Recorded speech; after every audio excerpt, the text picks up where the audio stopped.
Pursuant to the New Jersey Open Public Meeting Act, NJSA 10:4-10, adequate notice of the meeting has been provided by advertising such notice in the Home News Tribune, the Asbury Park Press, the Board Office, the schools, and on Cablevision 118 and Verizon Fios Channel 24, and by filing such notice with the Township Clerk.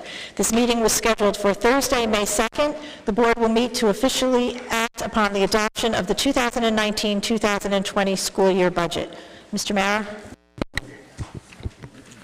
The Old Bridge Township Board of Education acknowledges that the law of this state establishes that members of the public, including members of the board, have the right to record public board meetings using audio or video recording devices, provided that that active recording does not interfere with the business of this public board meeting. Therefore, the board makes it known that any such recording is to be considered a private recording of the individual and in no manner represents the official record of this board. The board therefore takes no responsibility for such private recording and completely disavows any future use. Thank you, Mr. Mara. Roll call, please. DeCaro.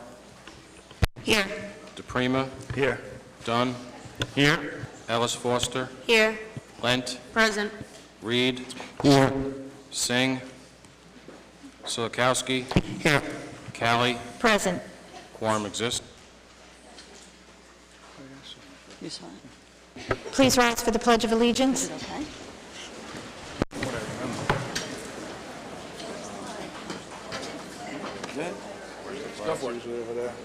I pledge allegiance to the flag of the United States of America and to the republic for which it stands, one nation, under God, indivisible, with liberty and justice for all.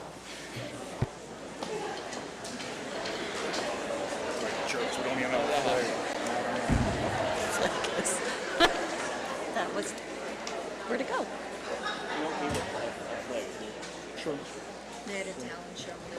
Oh, so they had to move it.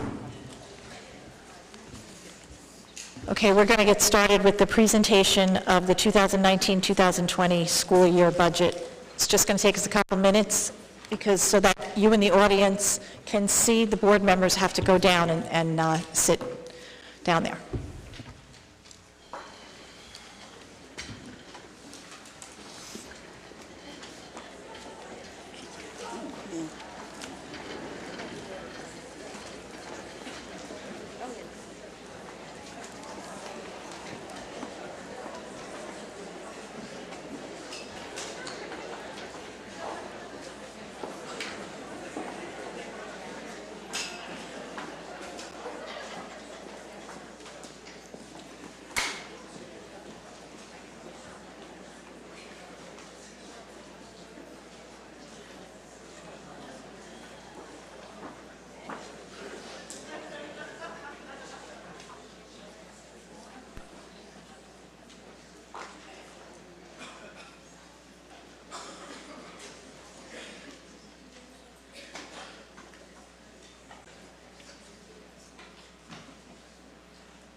Good evening, everyone. Welcome to the public hearing to adopt the 2019-2020 for the Old Bridge Township School District. The budget presentation tonight will reflect a number of changes from the budget that was approved on March 19, 2019. Tonight's presentation reflects the following adjustments. Paraprofessionals are district employees and not an outsourced service. Adjustments for retirees in the salaries accounts between that date and today, and a spending reduction in multiple districts throughout the district.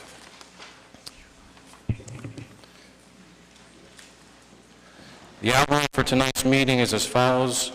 I will introduce all of the board members and the administrative team. I will discuss the budget process in terms of the timelines for this budget for this year. Mr. Cittadino and Dr. Holker will discuss district goals, student activities, district accomplishments in 2018-19, budget priorities for 2019-20. I will discuss district efficiencies, appropriations, revenue, and taxes. Mr. Cittadino will do a final summary, and then we will open the meeting for public comment. At this point, I will ask each board member to stand up and just turn and look at the camera so I can introduce you. Ms. Jill Calley, the board president. Ms. Kelly Ellis Forster, the vice president. Ms. Jill DeCaro. Mr. Salvatore DePrima. Mr. Richard Dunn. Ms. Lisa Lent. Mr. Walter Reed. And Mr. Matthew Silikowski. To my left is Mr. Cittadino and Dr. Hoker, and my name is Joe Mara, the business administrator.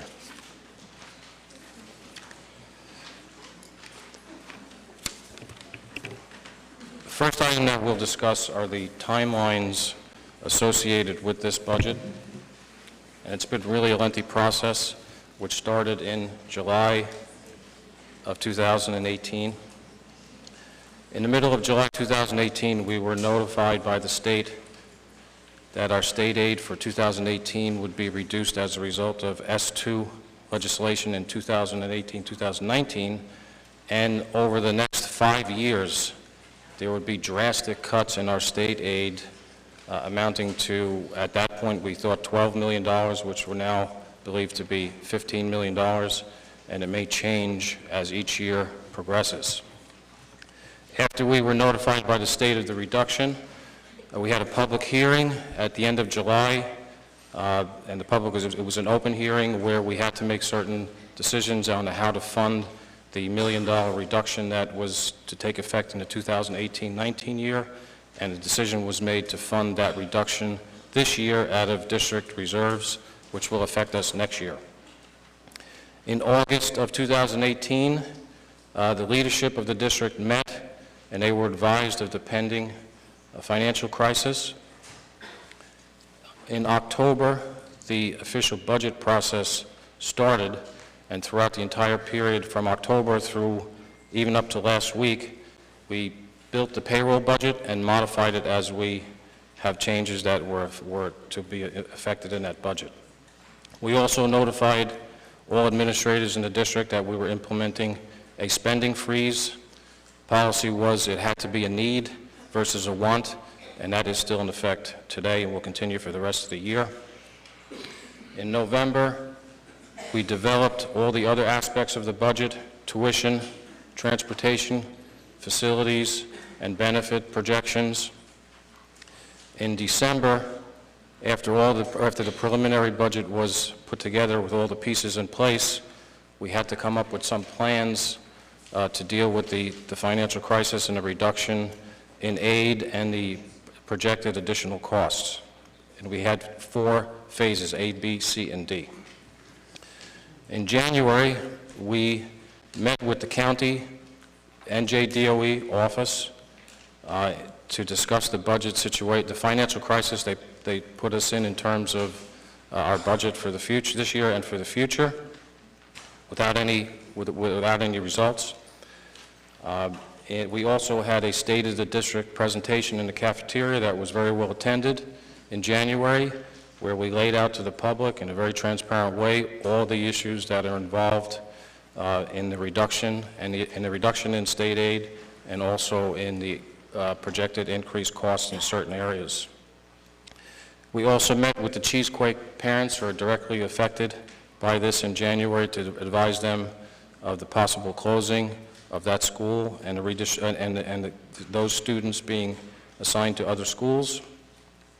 We also did a request for qualification for land and real estate valuations for Cheesequake School and the Nike base in anticipation of possibly selling those properties.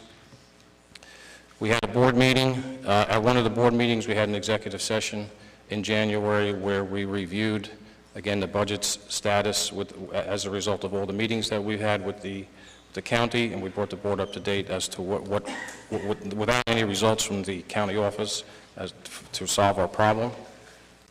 In February, we met with the Cheesequake Parent Liaison Group in the Administration Building, again updating them on the status of our financial situation. The administration and a number of board members went to Trenton to meet the Department of Education officials. The Assistant Commissioner was there to try to help us to understand why we were being affected so significantly with these budget cuts, and they had no answers for us. After that, we had another board meeting where we went into executive session to advise the board of the outcome of that meeting with the state. In February also, we ordered a title search on the Cheesequake property to make sure that all parts of the property were available for sale.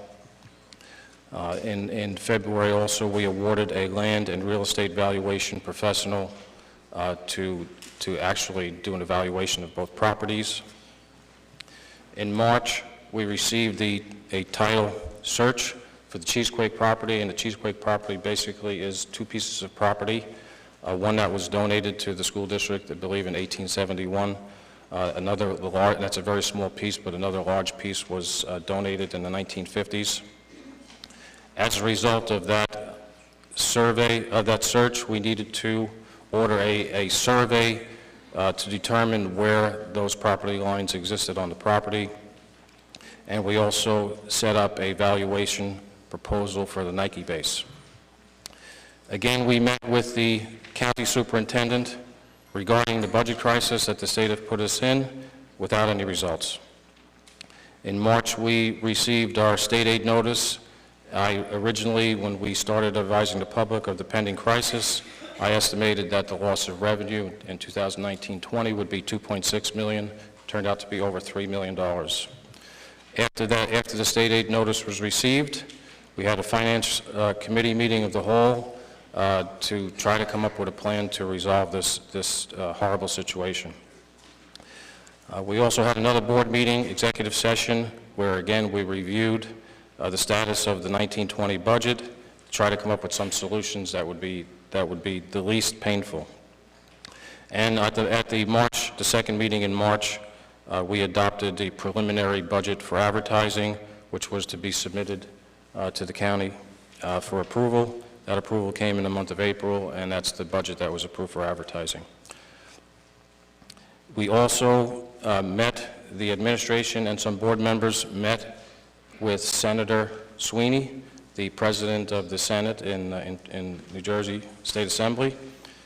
We raised the issues that are affecting us, and he agreed that this crisis that's been created for us is an unintended consequence of them implementing the S2 legislation, and that he didn't assure us, but he said he would do what he could in the lame duck session at the end of the year to try to modify the legislation so that it would help us and other districts that have been affected by these unintended consequences.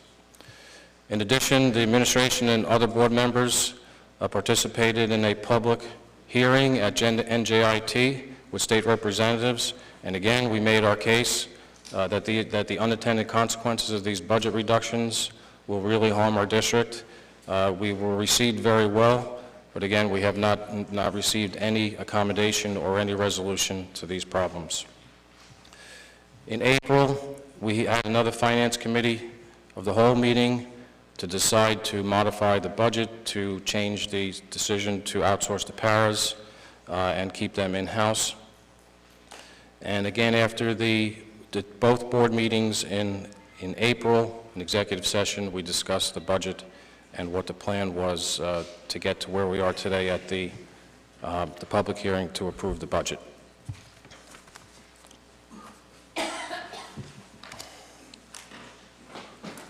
Okay, at this point, I will hand the meeting over to Mr. Cittadino.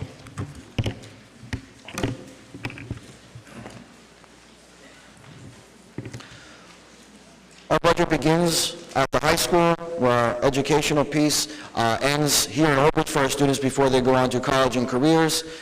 At this location, We recognize our students not only in Old Bridge, but here in the county as well. We provide them the county education that is weaved not only in high school, but down through the elementary school. We provide them with opportunities to learn, not only within the confines of Old Bridge, but abroad. And we use our graduates as role models for our students as early as elementary school. Our Old Bridge students are recognized for their achievements at where they are, whether that be in the schools, whether it be in the community. We celebrate their constant achievements from K to 12. Our academics, athletics, and the arts programs are second to none within the state and the county. We have opportunities for students to perform at their best and to be the champions that they want to be, regardless of ability, disability, or gender. Those accomplishments are viewed not only here in Old Bridge, but also beyond the continental United States.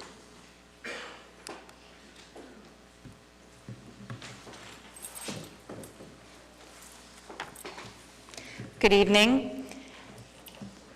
During the 2018-19 school year, we have achieved many accomplishments district-wide. I'd like to take some time to highlight some of these. In special services, we have extended the Effective School Solutions to the Grade 9 Center. Due to our in-district programs, we continue to see a 45% reduction of out-of-district placements. We expanded ICR programs to grades 2 and 3, provided integrated preschool in Southwood and full-day preschool at Glen, provided the IXL learning program in ELA and math in the middle schools, developed and implemented ABA curriculum and essentials for living in our MD programs K to 12, successfully transitioned to frontline IEP 504, professional learning management, and employee evaluation management. We have expanded Project READ training to special education as well as general education staff. We have revamped the extended school year programs, evaluated the 3-to-1 model, and joined the Regional Professional Academy to provide additional opportunities for staff and parent education.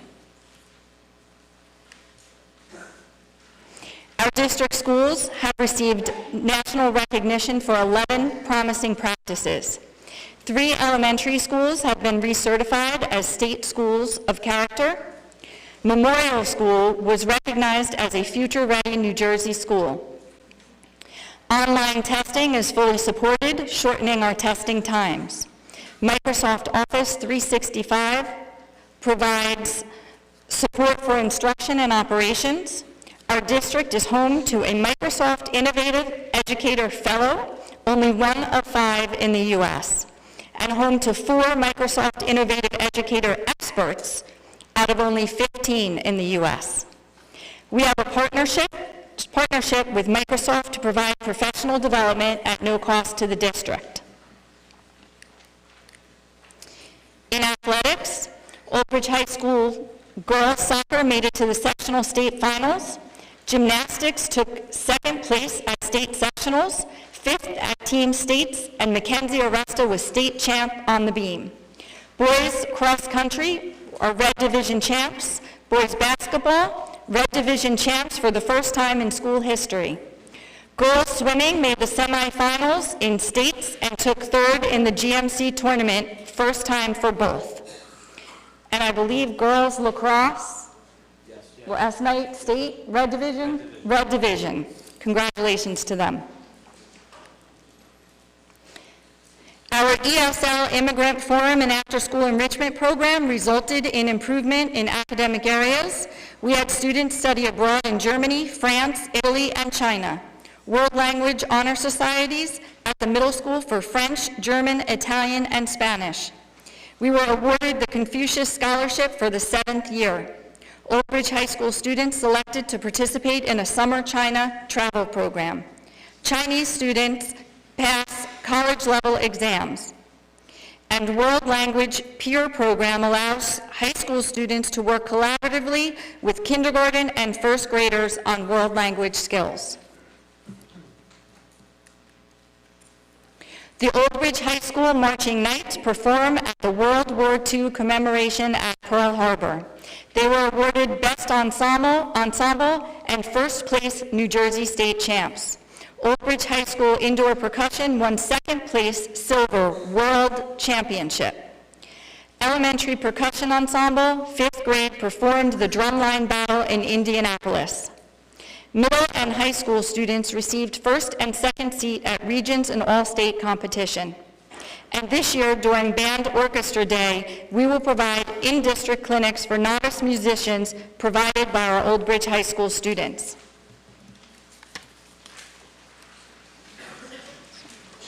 Thank you.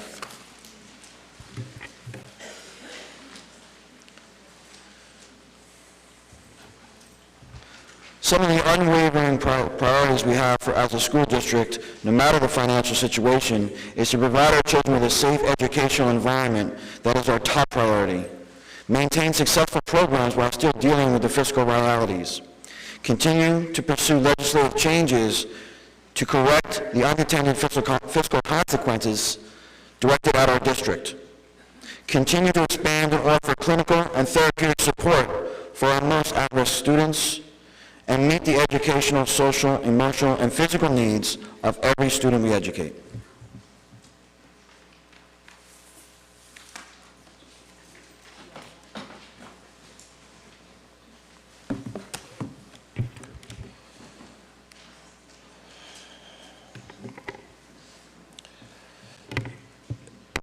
In January of this year, Mr. Cittadino and I met, as I stated, with state and county officials and reviewed various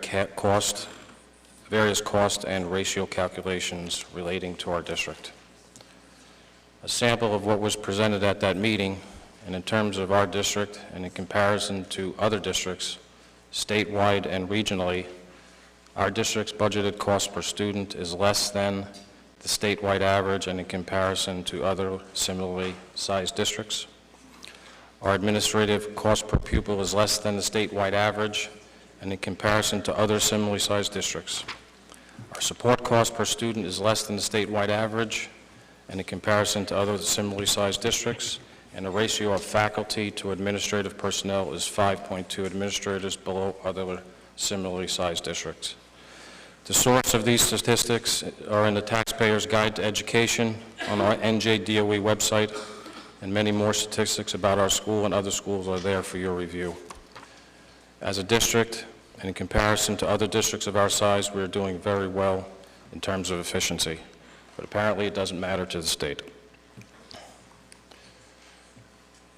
Other efficiencies in the district, our energy savings improvement plan, the ESIP, has been a long-term project, began in September of 2015, is substantially complete except for the solar panel installation, will be complete in the summer of 2019.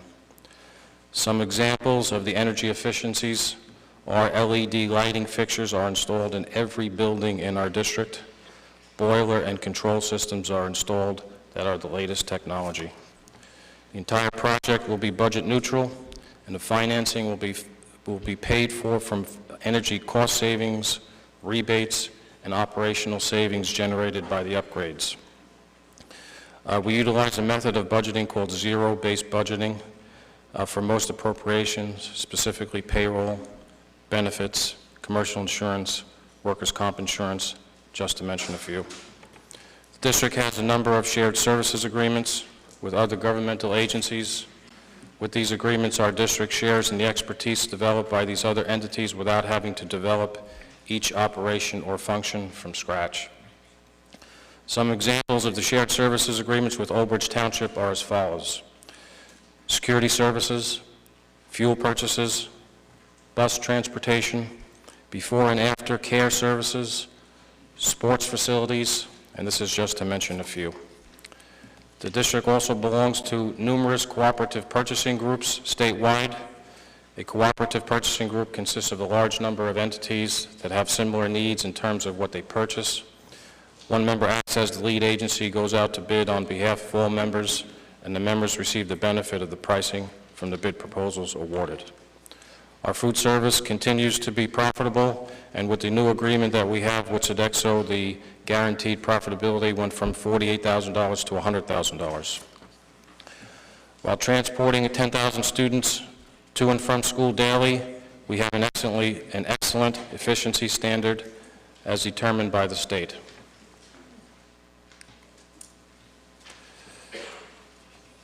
On this slide, I have summarized the budget into 7 categories. I will discuss program costs last, which will be the next slide. However, overall, the district is budgeting 2.41% less than was budgeted in 2018-2019.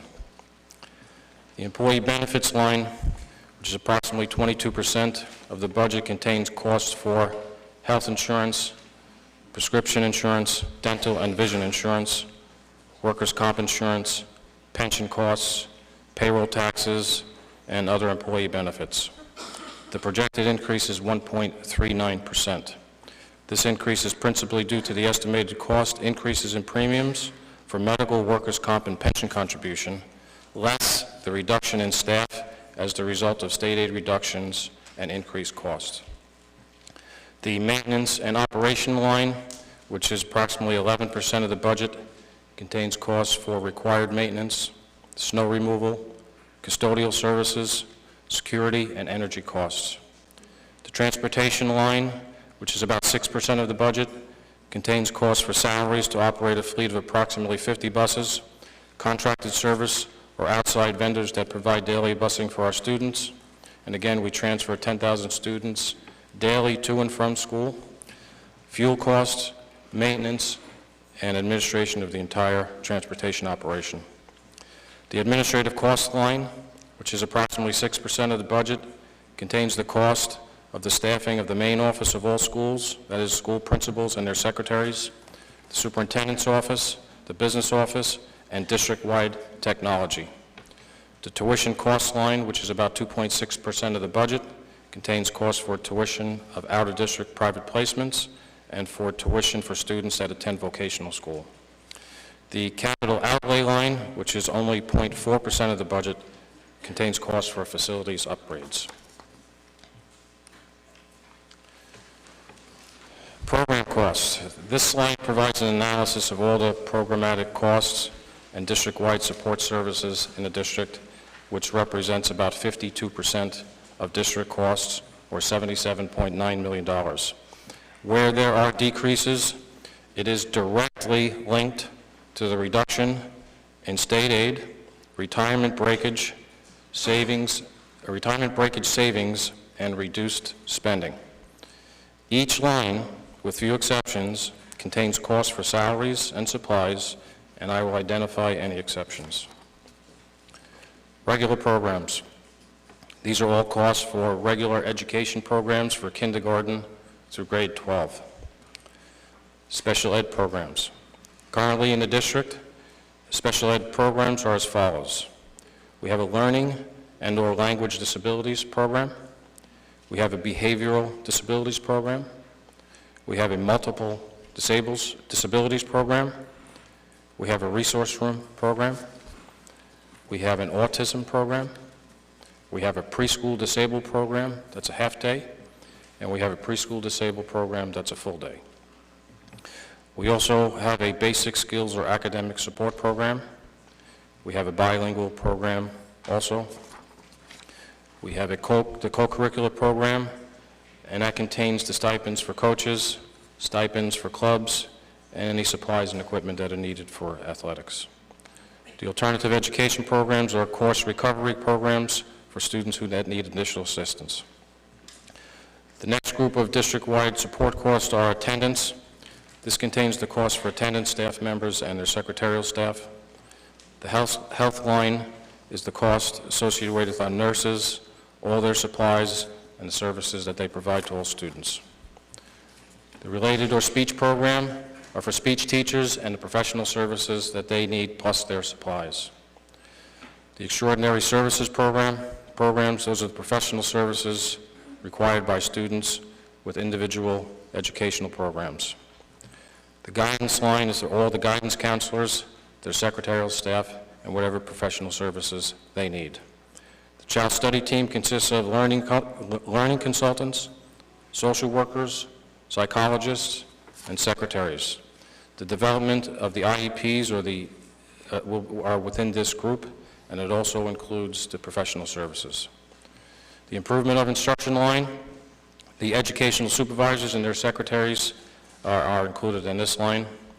The educational media services line is a teacher, librarians, secretaries, supplies, periodicals, AV materials, library books, and license fees. Instructional staff training, or all the professional development that the district provides to its employees. This slide the next slide is a summary of the capital expenditures included in the 2019-20 budget. We will only be spending $439,000 this year on facilities upgrade for the HVAC upgrades at Salk School. The next two items, the SDA assessment for referendums done since 2000 and capital reserve transfers, are appropriations mandated by the state. The next slide is just a pie presentation of the $150.7 million budget.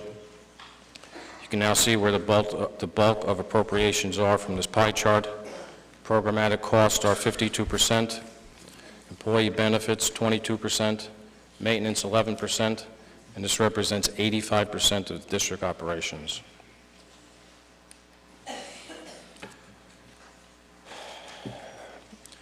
The next slide deals with the following changes that will be implemented for the 2019-2020 budget.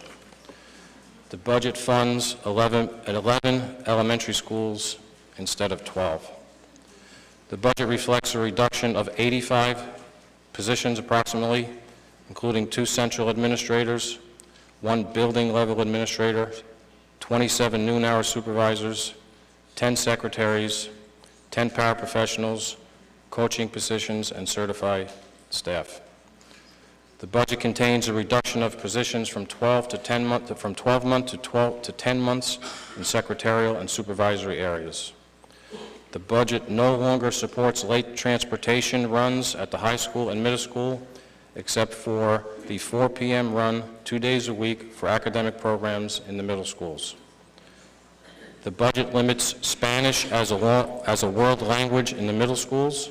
Spanish is removed in 6th and 7th grade, but will remain as an option in grades 8 through 12. The budget removes family consumer science, cooking and sewing offered at the middle school. Middle school summer school will be offered as a free online program with office hours for students or parents will be provided with tuition options. The budget will reduce instructional supplies by approximately $500,000.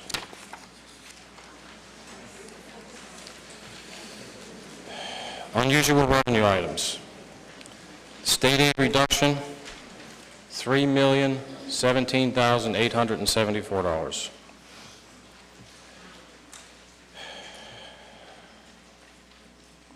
Mandated reserves or restricted reserves are being utilized in this budget in the amount of $3,436,000.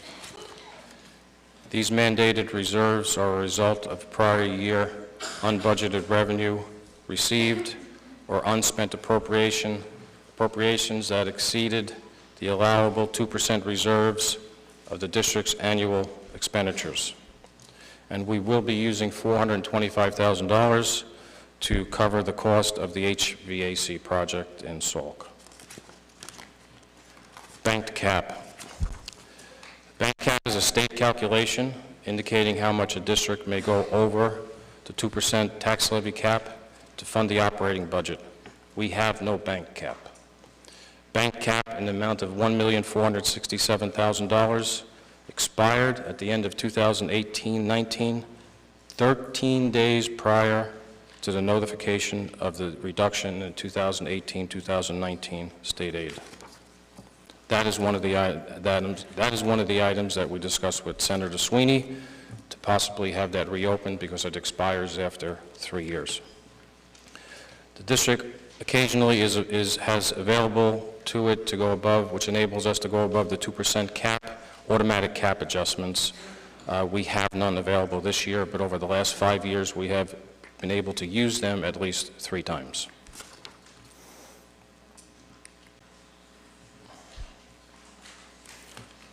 general fund revenue.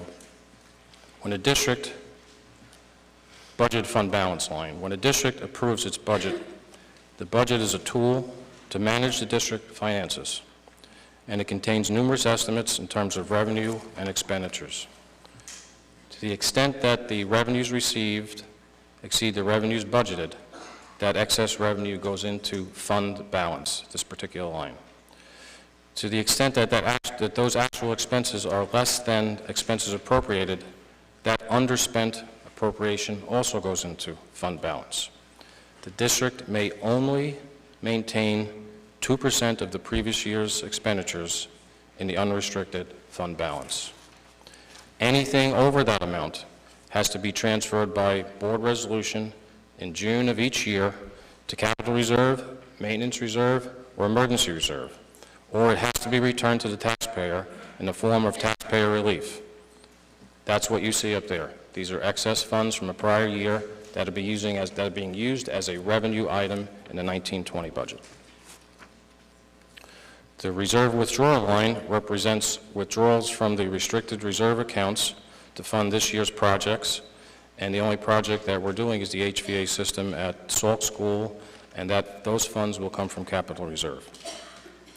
The local tax levy line is the assessment to the local taxpayers, and this proposed budget requires a 2% increase, which is the maximum that we're allowed to increase the budget this year to the local, which is the maximum we're allowed to increase the local tax levy this year. The state aid line has decreased by 6.67%, or $3,017,874. The state has and will continue to drastically reduce our state aid for the foreseeable future without providing a mechanism to adjust the local tax levy.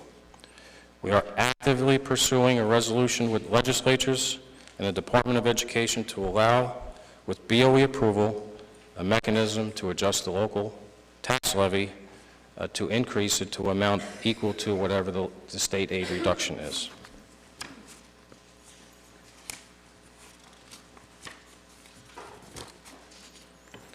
The other state aid line is extraordinary aid received for special ed students.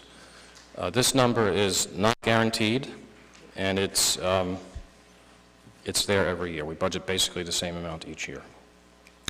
The other revenue line is any other type of revenue, which is being reduced because what is included in this line is revenue that we typically receive from the federal government called semi-revenue, which has been drastically reduced over the last 2 years.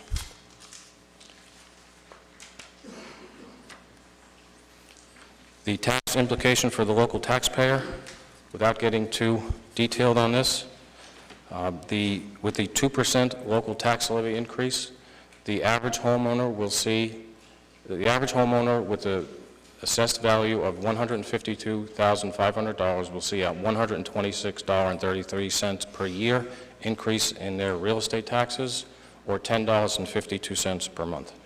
The ratables, which assist the district in spreading out the local tax levy, have increased by over $13 million this year. Over the last 4 years, the ratables in our town have increased over $100 million, and that also contributes to the state aid formula impacting us and the reduction in our state aid. Thank you very much for your patience and attention.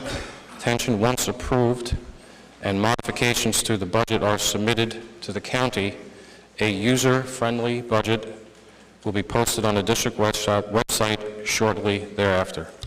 Mr. Cittadino will summarize the 2019-20 budget.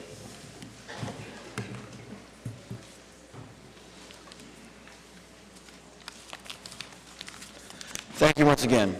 In closing, this proposed budget for the 2019-20 school year supports educational programs despite reductions in state aid, provides funding to ensure all curriculum and resources are aligned with the state standards, supports a community-driven Mission 22 strategic plan, maintains technology that is necessary for 21st century learning and assessment, provides academic, social, and emotional mechanisms for all learners, regardless of their talents and abilities, and continues facility modifications to generate energy savings for the next 15 years.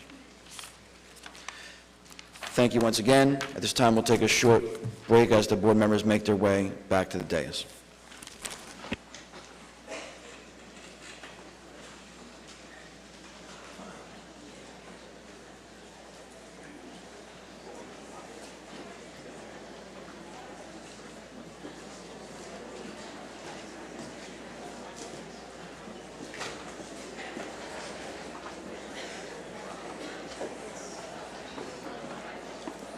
They were trying to get 500. They have to be.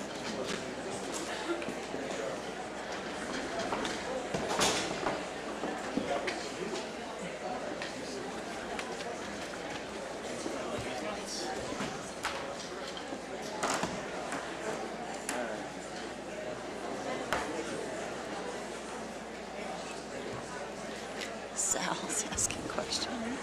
I don't know what Sal's asking him. Poor Joe. I should have brought my sunglasses. I know. This is terrible.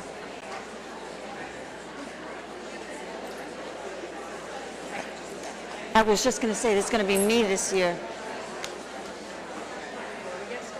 Yeah. I don't know. It looks like everybody's ready to go.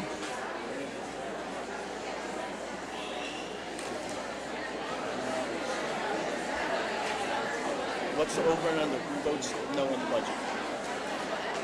I said, what's the over under? Who votes no on the budget? Matt? Matt, That's it. I think so.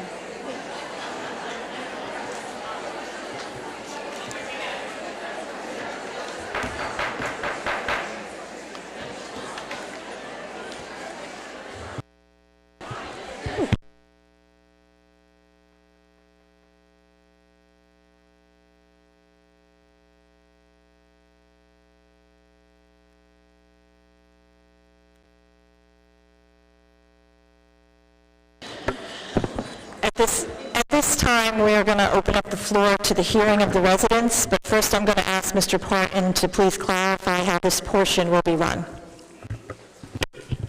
Thank you, Mrs. Cowley. Because this is an unusual meeting for a lot of reasons, every school district issue has to do with the budget, and the budget has to do with every school district issue. So we are going to consolidate the public portions, the public comment portions into one, which is going to take place right now. So everybody on every issue that you wish to speak on, this is the time to do that. There are a lot of people here tonight with serious concerns about extremely serious issues. To allow as many of you as possible to get your comments in, we are going to have to stick to the 5-minute rule per the agenda at page 2. Again, because this is not a typical meeting and because this is a budget hearing, we will try to answer questions that are asked during people's public comments. We will have to try and fit that within your 5-minute allotment, but if there are clarifications that you are here to get, we will try to provide those to you tonight. Lastly, please know that the board, at the end of this portion, after we have heard from you, the board has to discuss and vote on the budget. That has to happen tonight, meaning by midnight. So there are a couple hundred people here tonight, and if everyone chooses to speak, that is absolutely your right. But when we get to 11 o'clock, if we do, and the public portion has not ended, we're going to have to end it there as we have the authority to do, only because the board has to take action. That leaves 3 hours and 10 minutes, which seems like a lot of time. So at this point, Ms. Cowley, the public portion can begin. Anybody?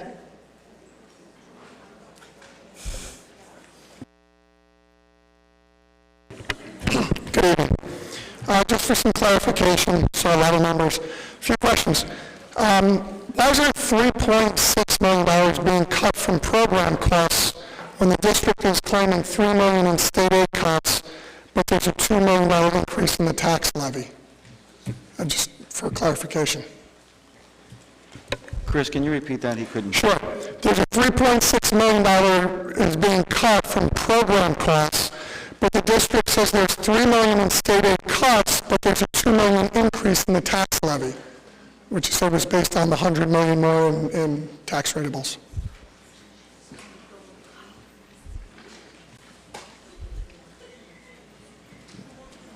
If you would like, do you want me to ask all the questions? questions first, so I'm going to... Why is there $3.6 million being cut from program costs when we're actually, well, there's $3 million state aid cuts, but we increased the tax levy $2 million more? And again, because we're seeing all these numbers, and it's like from this fund to that fund, it's just a little confusing.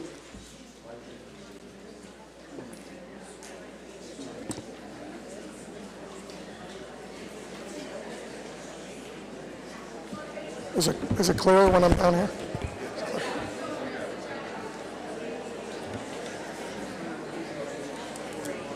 Yes.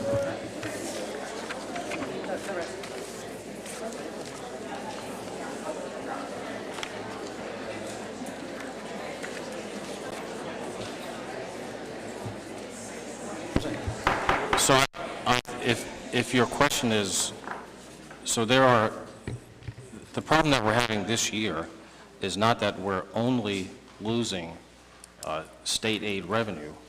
We have additional fixed costs that we have to cover, which are medical benefits, any additional costs for security, and additional costs for custodial services. So you can't just take one piece and say we're losing $3 million, and we're offsetting that against $2 million of additional local tax levy and ignore those other fixed costs that are increasing. So this budget has pluses and minuses. And unfortunately, the minuses are on the revenue side, and the increases, the pluses, are on the expenditure side. We'll have questions about some of the details about that, sure. but, okay. I'm sorry, I just couldn't because there's an echo coming from that side of the room. My voice isn't great amplified either. Second question, why is there a $1.7 million decrease in the reserve withdrawals? It's hard to understand what each of those means. Which reserves are you talking about? I think it was two different ones. Page 21. Right?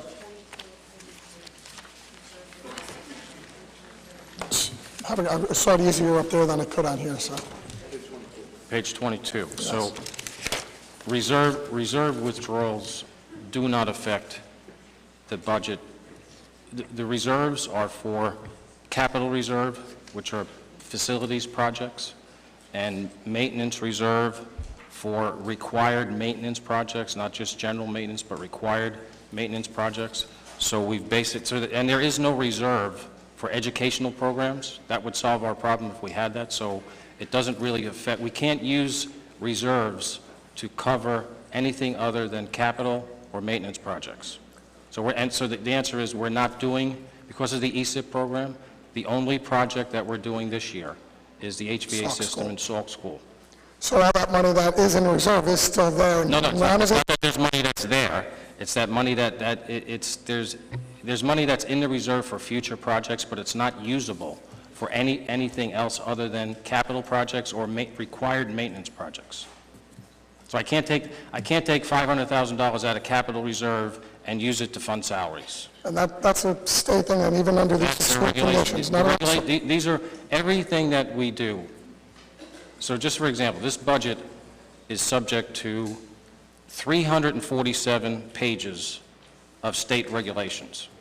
So if I don't comply with every regulation, this budget, I can't even submit the budget.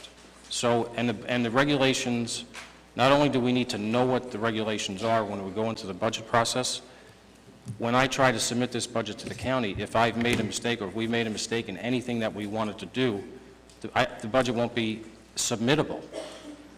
So yes, it is a compliance issue and it's a regulation issue. How many teaching positions are being eliminated? There's some specifics on other positions, but not teaching.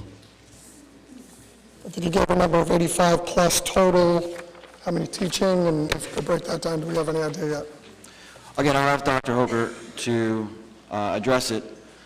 The one thing I want to make sure everyone understands that while the budget number is the only thing after tonight's vote that is a solid fixed number, the items within here are still always fluid depending on such things as retirements, break, and so forth. So it's hard to say the exact number because if we get increased retirements, we can add people back.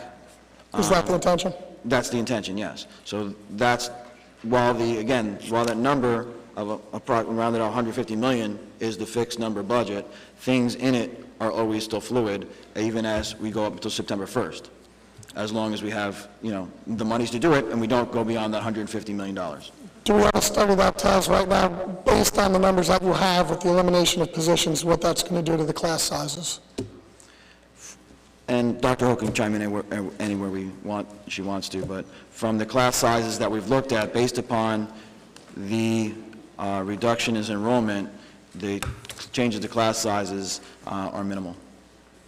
Depending on, actually, probably high schools with bigger numbers. High school, if there's less of a section of something like a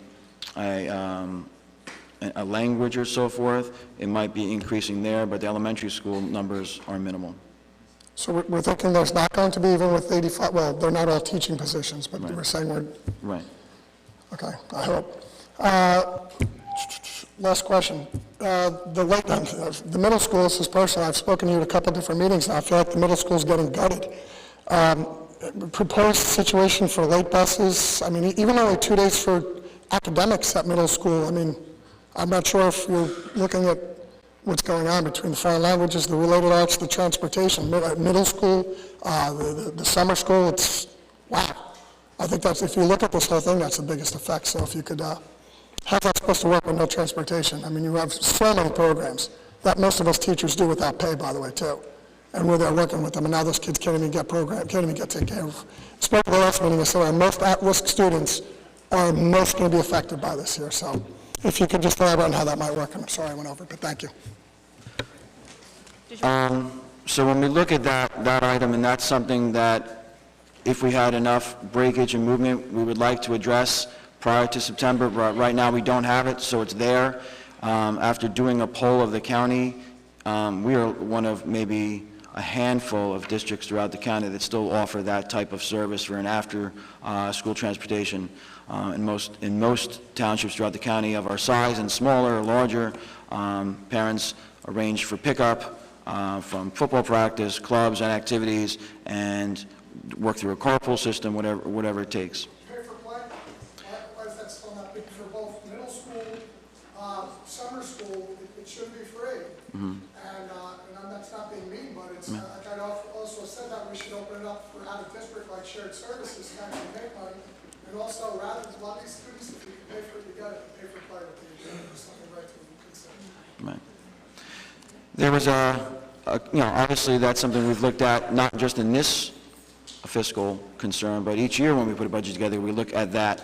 And there hasn't been board and community support for that. There was a whole conversation at the beginning of this when we looked at different things, and even to the benefit of the OBA, saying, well, why are we putting the burden, why are we making the kids pay for it? If we're addressing taking, paraprofessionals out of there, why is it always the kids that have to pay? Then what this we're doing, we turn around and telling the kids you have to physically pay. And the financial reward from the survey we've done is not as great as you might think, and it puts a lot of work right back onto the coaches, who now have to track who's on the team, who makes the team, take the money in ahead of time, reimburse those who don't make the team, and track it that way. The financial reward wasn't there to bring in to do that, and the board overall didn't want to tax the students who've done that. If you think back to 2009, that was the intent of the parking fee, because they didn't want to tax the students who give the most back to the district, those students who are doing the activities, going above and beyond, and make them pay, while the students who just go home at the end of the day and don't do any of those activities wouldn't have to pay that. So district felt, though, if we do it at the high school with the parking, it offers options. One, you don't have to pay to park, because we offer a yellow limousine service does a fantastic job every day. Even if you're a senior, you can still come on the bus if you don't want to pay to park. But it then levels the playing field. So it's not just the athletes, not just the students who do activities. Any student who wants to drive here would generate revenue for the district in that way. But there are a lot of districts that do pay for play, and it seems to work there. So if that's something you consider, even for academic. I agree. Thank you, Chris. Go ahead. Hi. Oh, hi, good evening. You might have answered this, but I just wanted to ask again. It says the budget reflects a reduction of 85 positions. So is this inclusive of retirements, or we don't know yet? That's where we are as of today. Okay. At, 7 p.m. With those positions.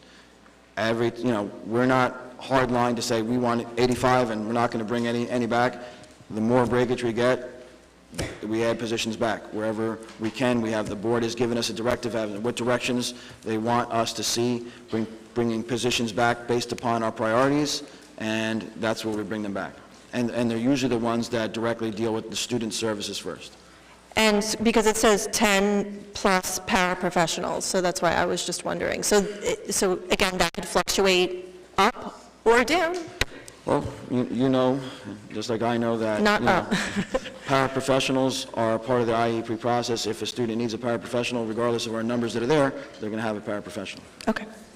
The other thing I wanted to mention is once everything's done, will some kind of breakdown be provided of how the numbers are shaking down, like how many positions? And you might have said that before, but I just want to make sure of that. Yeah, what will happen is, since the budget that was submitted in March is changing, not in the aggregate, but the individual lines, once the budget is approved tonight, I have to go back to the state, ask them to open up the software so that I can make the modifications, and then I will post the user-friendly budget on the website as soon as I possibly can. So it should be, I hope, by Monday or Tuesday of next week. Which is a nice segue into my next comment. I'm a parent. I'm not a financial person. I'm lucky I know how to add 2 plus 2.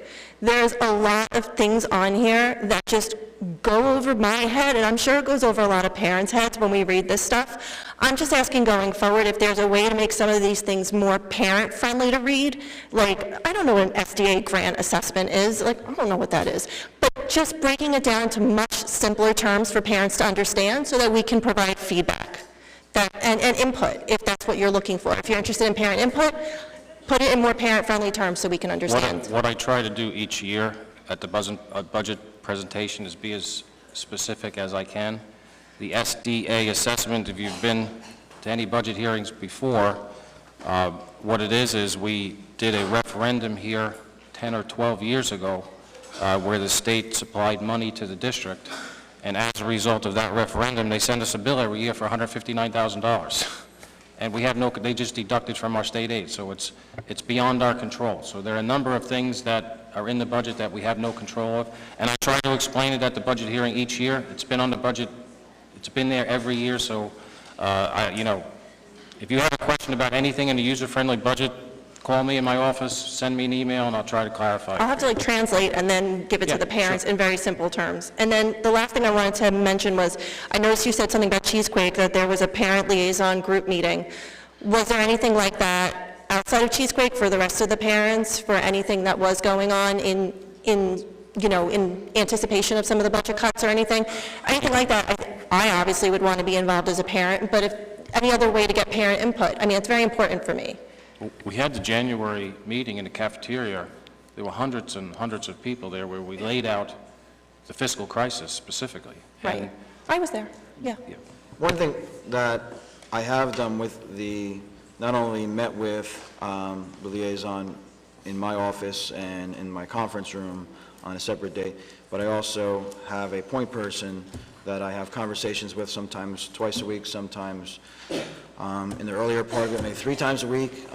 Right now, I just had one conversation today, approximately an hour, going over concerns or questions that I'm understanding then gets delivered back to the Cheesequake parents, and she does a great job of bringing me questions that they give to her. So it just makes it, I think, easier for people to get more direct questions and answers and understanding. And like any questions you have about the budget, you can please do the same. Just give me a call, and anything I can answer, because, to Mr. Mara's credit, how big is the user-friendly budget? How many pages is it? Okay. So I think if it's about 10 pages deep, if you start putting in the definitions of each one, it probably gets to even more complicated because, you're thumbing through more pages. So again, anything you have, call me. I'll pick up the phone and answer any questions you have. Okay, thank you.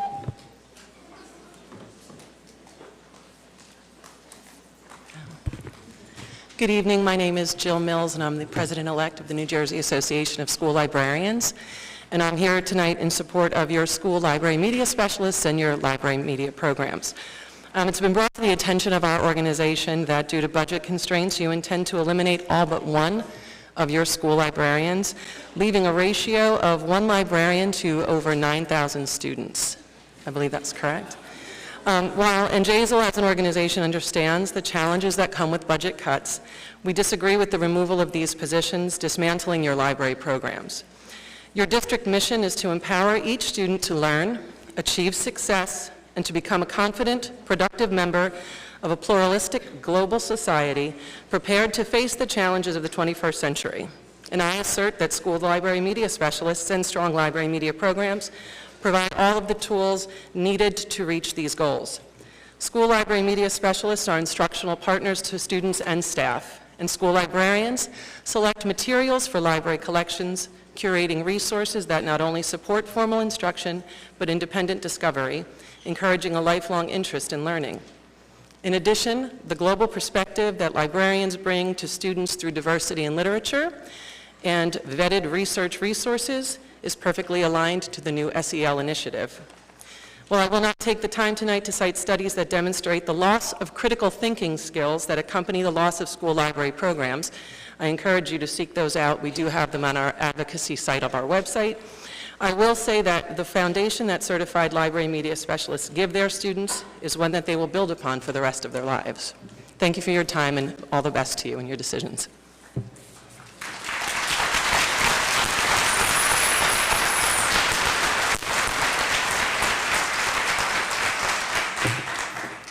Good evening. My name is Karen Manasseh-Wallstein, and I'm the teacher librarian at the Old Bridge High School main campus library. I am proud to say that I was the 2012 Teacher of the Year for Old Bridge High School. And I don't say this to brag, but to point out that the administration and faculty of this fine school thought enough of my work and saw the importance of library and what I do to bestow the honor on me. I am speaking today to point out the need to keep school librarians in Old Bridge schools. It is well documented in study after study across this country that students are academically more successful with strong library programs. Unfortunately, we have not had a strong program in our schools for quite some time, many years. Each year, little by little, the program has been whittled away until there is almost nothing left. Do you know that there are only 2 elementary librarians that service 6 schools each, seeing each class for only 20 minutes?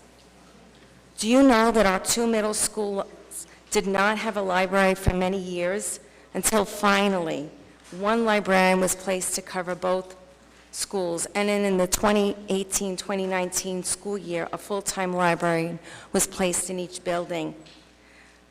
With the planned elimination of both positions for 2019 and 2020, do you know that under the current plan, an incoming kindergartner will not see a librarian or a functioning program until they are in 10th grade or 15 years of age?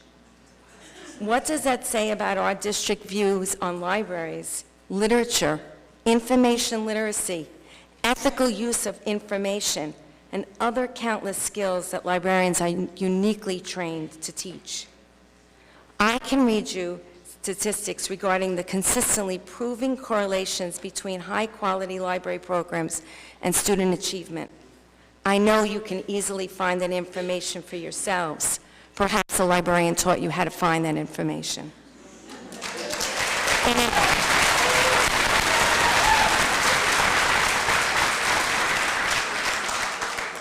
In an upcoming school year that presents its own set of difficulties that can't be ignored, I am asking that you not only not cut the library programs, but in the coming years make the commitment to create a strong and effective program. After all, if our #1 mission is to educate our students, then it is understood that a strong and effective library program is a cornerstone to delivering that quality product. Thank you.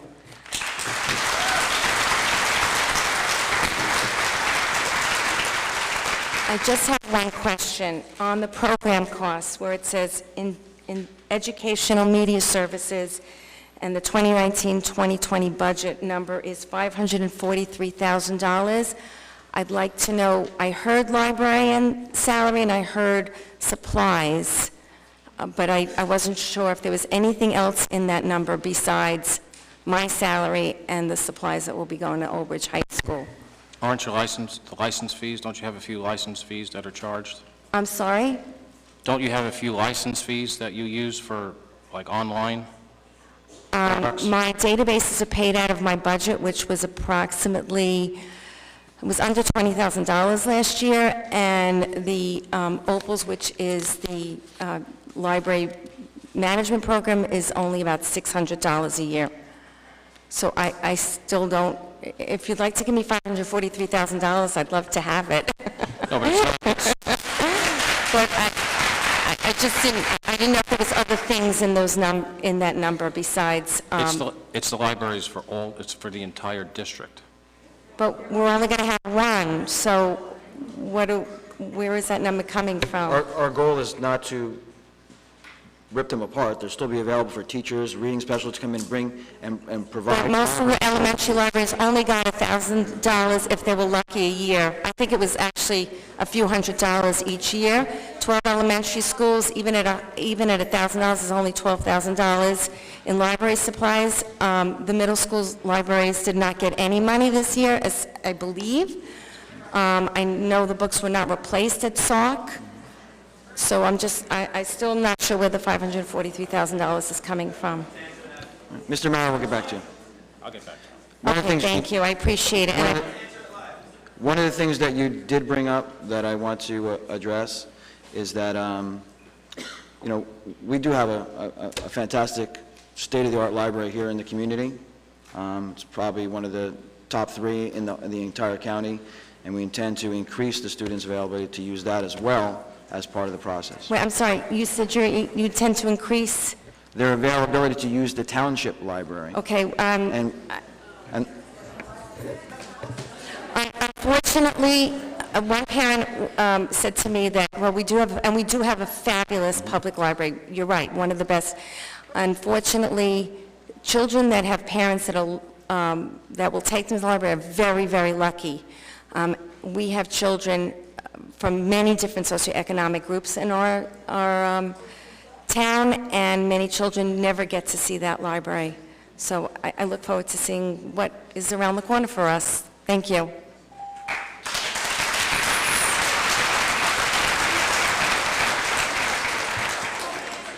Good evening. My name is Jennifer Willey. I am a parent of a 9th grader and a middle schooler, and an aunt of 3 superstar kids who also went through the school district. And I'm also a business person, so I do understand the challenge of balancing a budget, and I give you all so much credit and thank you all for your service. I'm also a lifelong learner, and I understand technology and media, which is where my background is, and now I work with companies and individuals around communication, which reading is a core part of. And so that's part of why I'm here tonight, because I really want to share just how concerned not only I am as a parent, but dozens of others that I've spoken to on the baseball field, on the track field, and through Facebook and all of those other places, because I'm representing and speaking for so many. When we first learned that there would be one librarian for nearly 9,000 children, it brought up so many questions of how could one person be responsible for impacting so many lives, working with so many teachers, working with so many administrators, and most importantly, how would this impact the kids' education, especially as you had laid out your vision and values. So let's start with some of the data. Since 1992, a growing body of research shows that the school library impact studies have consistently shown positive correlations between high-quality school library programs and student achievement. There have been more than 34 statewide studies that show that students earn better standardized test scores in schools that have strong school library programs. And students with full-time librarians were almost 3 times more likely than those without librarians to have advanced writing scores. Okay. Now, what's fascinating is that, of course, we would expect librarians fostering the love of books to impact writing scores, but the impact goes far beyond that. So in a study that was done in Washington State, the presence of a school librarian also was the biggest predictor for higher elementary and middle school math scores. The study ran school library programs based on certified staffing, accessibility, resources, technology, and found that the one key factor distinguishing high-performing schools from low-performing schools was the quality library program. Graduation rates and test scores in reading and math were significantly higher in schools with high-quality libraries and certified librarians, and even after controlling for school size and poverty.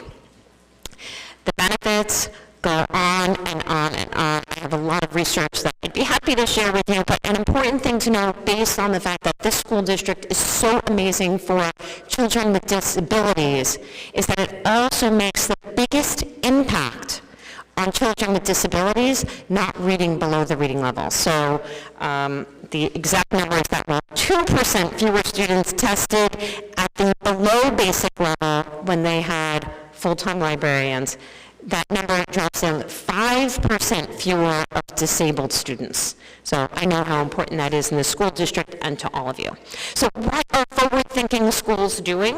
They're rethinking the librarian roles.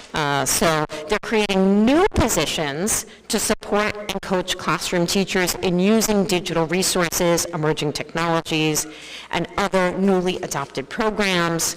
They are serving as leaders in the school district, and they can coach faculty and work with administrators to provide professional development to teachers. And look, I understand that this is not an easy choice, and it is something that has been affecting schools around the country. So I implore you all to get creative and reimagine the role for the modern digital era that we live in. So rather than just eliminate the roles of librarians, let's reinvent how they can serve as leaders, helping teachers understand how to leverage digital learning, advisors to both teachers and students on the latest literature, and a force for good who can have a bigger impact with students fostering a love of reading, because guess what? These kids are not reading. They're watching YouTube and playing Fortnite, and we've got to get books in their hands. And a librarian can help them find the books that they'll be passionate and excited about. And so I'm just going to finish and share one quick story with you, the story of William Kamkwamba.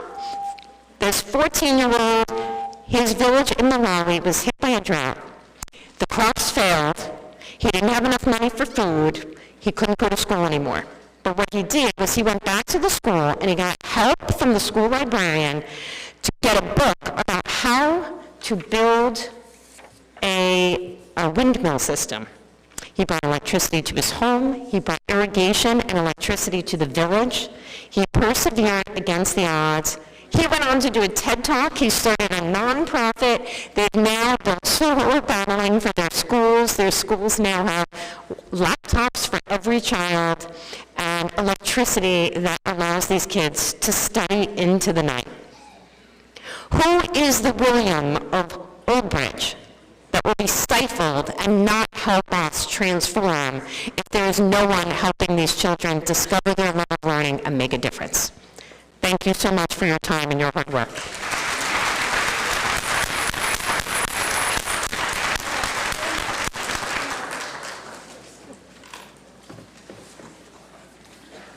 D. Passaretti, noon hour supervisor at the high school main campus.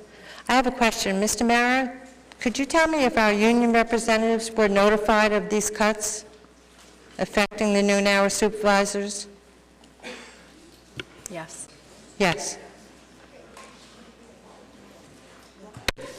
No, they weren't, because no one specifically has been identified as being cut yet. They'll be notified, like as we do traditionally. The union representation will be notified before the particular personnel is notified. Didn't it say that there was 27 plus noon hour supervisors being cut? it states that there's budget has 27 less noon hour supervisor salaries in it. We have not identified who they are yet, and when we do, we will notify your union representative. I know you had a change in union representation. We spoke to them. Yes. And we actually gave a little heads up, and we'll notify him prior to speaking to anyone who's impacted. For those of you that don't know, the high school noon hour supervisors spent our whole 2018 summer fighting for our positions at the high school. Just at the main campus, we have 192 years of loyal service to the children of Old Bridge.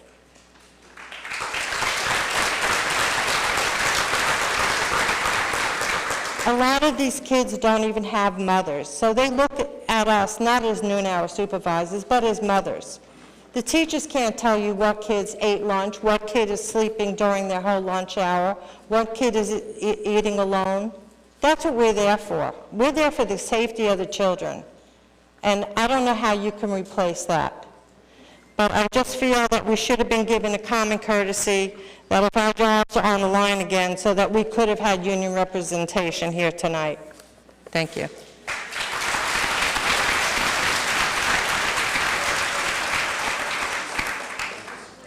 Hi, my name is Barbara Vaffiato, and I'm a noon hour at the high school also. I'm sure there's 27 positions that haven't been identified, but it's funny that the 2 middle schools and the high school equal 27 positions. So I'm sure that it's us and our jobs are on the line. I hope you guys know what you're doing.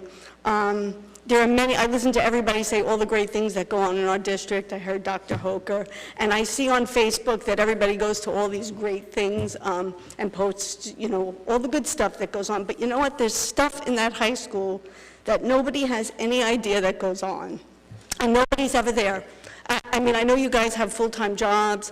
I've never seen one person in that high school in that cafeteria. So you really have no idea what it's like there.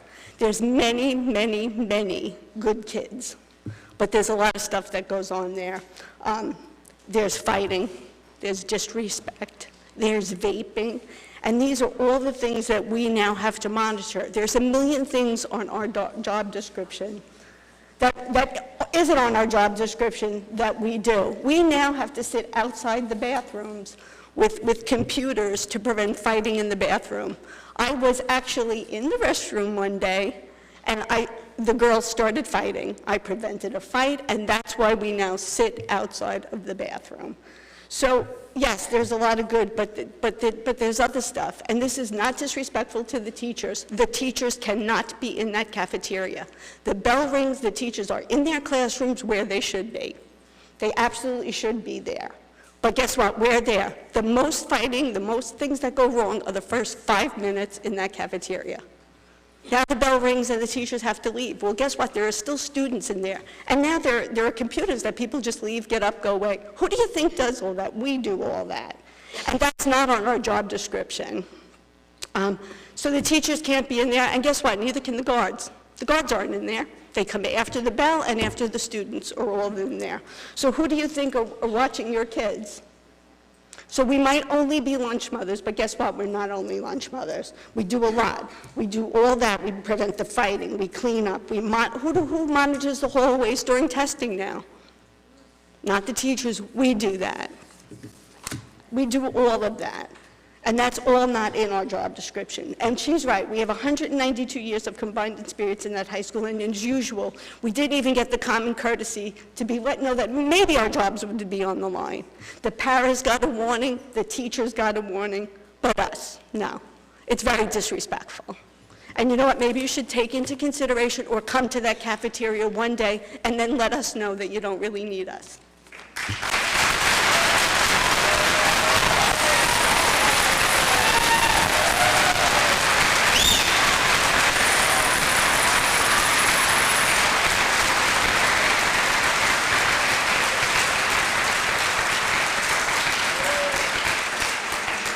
Thank you very much. One question. I notice the American flag is not here now. Tell me that's a faux pas, rather than it's been part of the budget cut.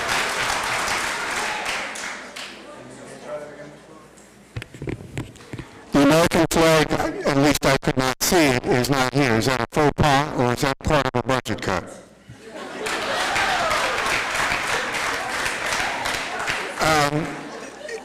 It was stated in the budget presentation that the Cheesequake funding is not in this budget. Is that correct, Mr. Mayor?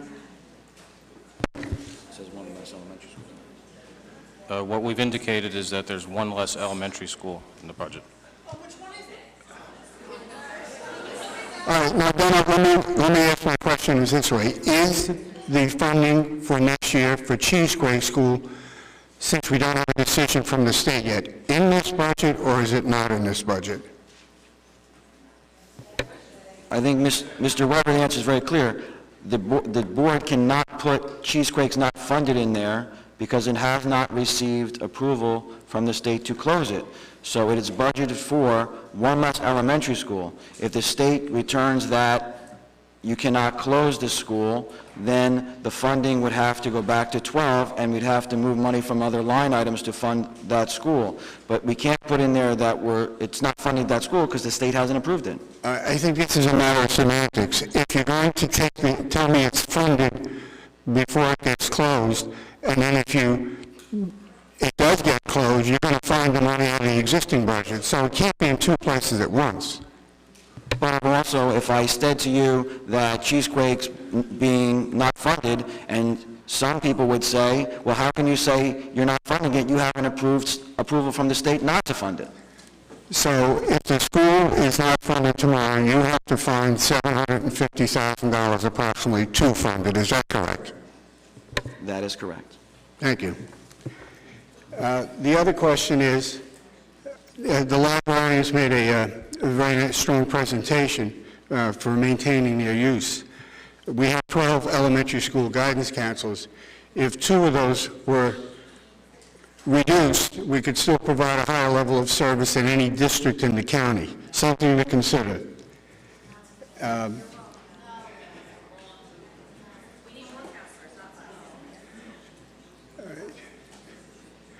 Now, the other thing I want to talk about briefly is transparency.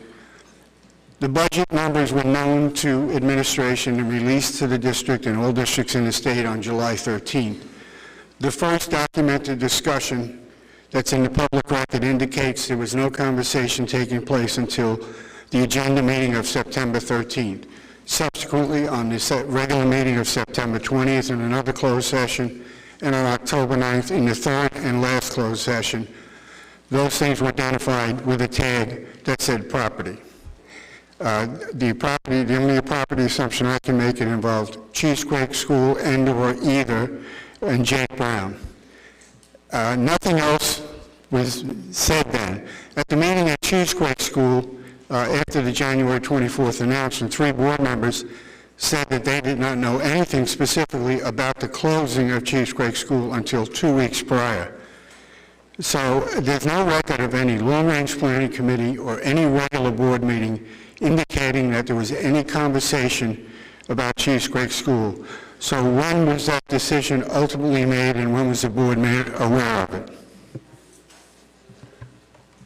You stated that there was no public discussion about the new state funding or lack of state aid, but in July there was a public hearing on the new state budget and lack of state aid. That was a public hearing. It's right there in the July minutes. And was Cheesequake discussed at that public hearing? The information was provided to the board, and the board gave directives to go find opportunities to make up the loss of revenue. That information was then reported back to the board, I would think at the November or December finance meetings that were held in executive session. There's no record of any executive session in November that indicates that the property was ever discussed. The board then had the opportunity from December until January to make that decision over the winter recess, and they did so at the January finance session. There's no record of any finance committee meeting, nor is there any record of a closed session discussing property. And the only other thing I would mention is there's a difference between wants and needs. I need a car to drive to work. I'd love to have a Maserati, but I can't afford it.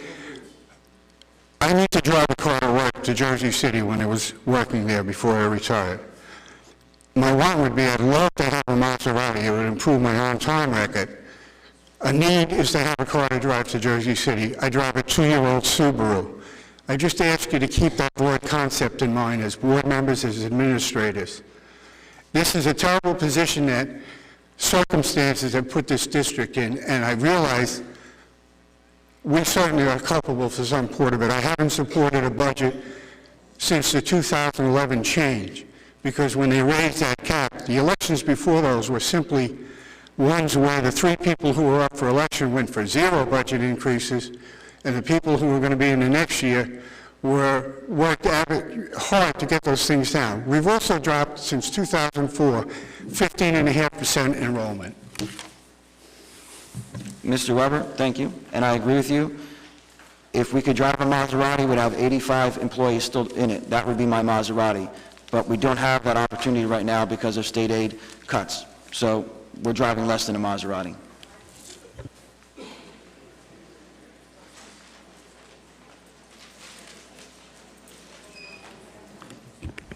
Hi, I'm Rich Wasserman from the high school. Just want to clarify a question about the transportation after school. You say you're eliminating all high school after-school transportation and middle school except for 2 days for academic reasons. It's saying that you are saving $152,000, which, fuzzy math, 0.1% of the entire budget. I personally think that might be penny wise, dollar foolish. All right, I think almost everybody in this room has stayed after school for free, for extra help, for clubs,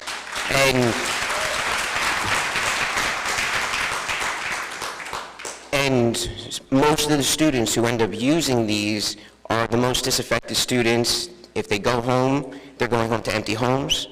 They don't have activities to do. We offer these services, and there's some of the programs that you guys even tout on Twitter, and we get all the awards for doing them and doing them for free. I don't understand how that could even be something that you would put forth. It looks like most of our faculty is here. I don't see a lot of the townspeople, but I guarantee once they know that their children don't have the opportunity to stay after for extra help, AP extra help, all the stuff that we do. So I don't know if you can give any more clarification on that, but that's an opinion.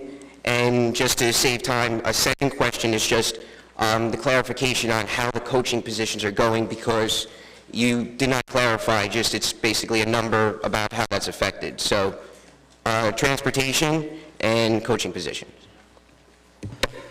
Yeah, I agree with you, $150-something doesn't sound like a lot, but when it turns out it's maybe two teaching positions or more, or other positions within the district, and you're trying, at this point, we are at the point where a bare minimum that we can provide all the programs that we're providing without eliminating any programs. And it's a very difficult decision. When, it wasn't made by this board and this administration in a vacuum.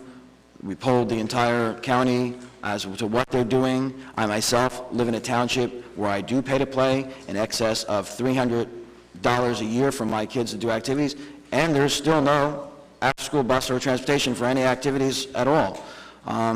It is unfortunately, a luxury to have that type of thing. If, like I said to Mr. Weber, if we did not reach this point, it would not be on the table. 85 positions would not be on the table. We would be moving along swimmingly in a positive direction. We've had 5 great years of just bliss where, no one even came to any meetings. We were done by 8:30. I really wish that was the way, but when we're looking at the numbers now, no number is too small that I say, okay, if I leave this in here, I might have to take 2 positions out of a regular education classroom in the elementary school, and I'm pushing that number from maybe 22 kids in that class to 26 kids in a lower class, and is it worth it? Is that juice worth the squeeze for those kids? So that's my priority, is to get them the best education. The other piece is great, that the activities and everything is great, but in difficult times, sometimes you have to have as parents to pull together, step up, carpool, do whatever it is to get them to and from those. And I wish we didn't have to make that decision, and I wish I, had ways to get them home for free. That'd be great. As far as the coaching piece, now there was talk about limiting freshman sports, and then we heard from members of the community, members from your coaching peers and so forth, that thought that was not the best idea, and it'd be better to eliminate coaching in areas where they had the adequate staffing that they could still have 3 levels from freshman sports, JV to varsity, without having eliminating the programs. So those coaches and the AD will work together to make sure that that's the cuts that don't eliminate the programs, still keep the kids on the field and in the activities. Okay, thank you. Thank you. So because of the echo, I wasn't sure if I missed it. So the board didn't think the pay-to-play was a good idea? Like that was looked at, the idea of pay-to-play for like the middle school students? Was there any thought about making the middle school sports a township rec program so that the coaches for those would still be the teachers, but paid for out of the rec budget, and that it would still be at the middle school? The stuff, all the equipment could still be housed at the middle school, but it would come out of the Parks and Rec budget. Yes, it would still be pay to play, the parents would still have to be involved, but if you're taking away the buses anyway, the parents still have to be involved. So was there a thought, or would that sit well with the board? I can tell you that it was not specifically to what you're talking about, a shared service agreement with the recreation to have that, but the opportunities to look at a pay-to-play model was definitely talked about at more than one meeting, more than 1 year. It's something that the board reviews all the time when we come to these fiscal type situations, and it's been consistent of the board not to want to pass the taxes on to the students and discourage students to not be able to do an activity because of the financials. Sure, but I'm pretty sure, just from being on the PTA, that if you would reach out to the PTA or a scholarship, hey, we need X amount of money, I'm sure the PTA or other would come through and say, sure, we can support this many kids being part of it. I didn't know if that was part of that looked into. I don't know. It's like we talked about today. Okay. There's no answer that's going to make everyone happy. I'm sure if I tell you that we had a pay-to-play and everybody's going to have to pay $75 to $125 to come, you'd have a lot of parents here saying that's outrageous. How could you do that to us? I thought it was interesting that the board wasn't okay with the pay-to-play, but they're totally okay with shutting down an entire school and displacing students.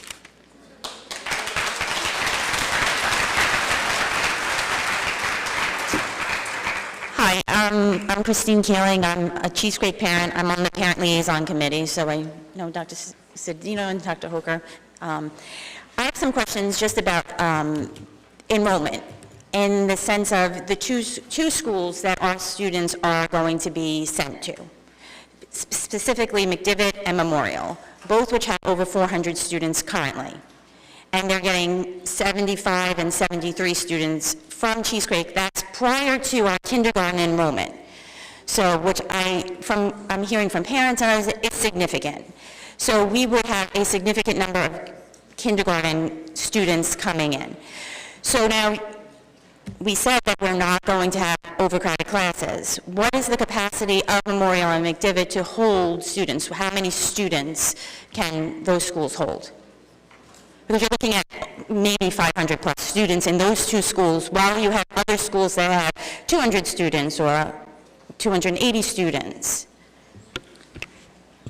I don't have the total number of capacity in each of those buildings, but I can tell you that based on the number of students, the grade levels that they're going into in each of the schools that are accepting students from Cheesecake, that those class sizes are comparable to all of the other schools in the district.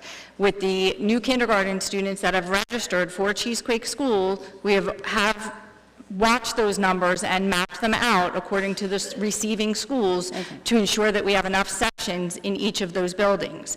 Every year we look at those sections, it's across the board, every grade level.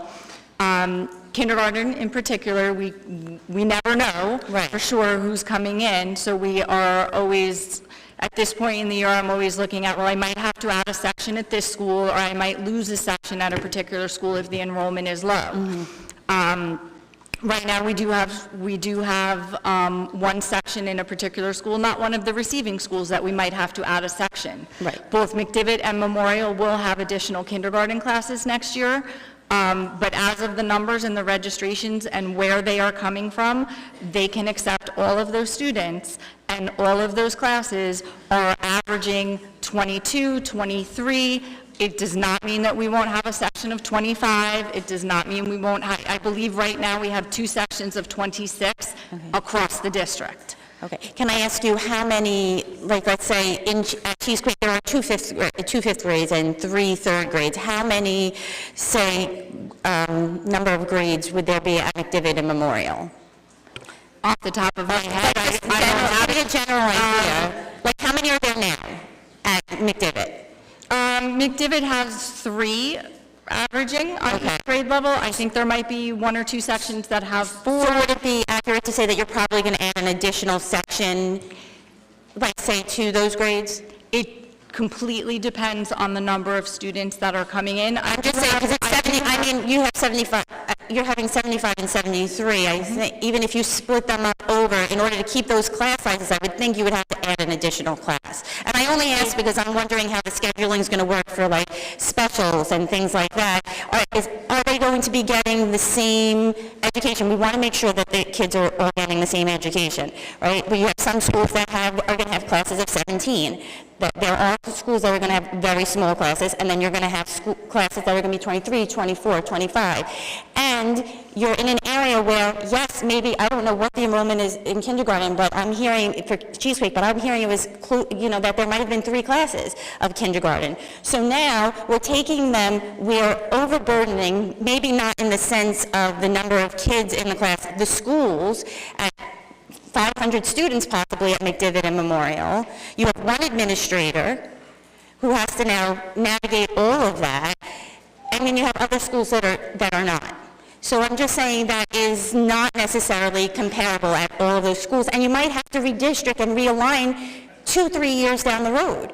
So is it really, and we don't know that Cheese Creek is even going to be sold. We were told it might have to be used as an annex for, if we couldn't sell it for educational purposes or whatever. So is it really important to close this school now and not wait? There's so many unknowns. All those reasons that we were told this school needed to be closed just don't seem relative anymore.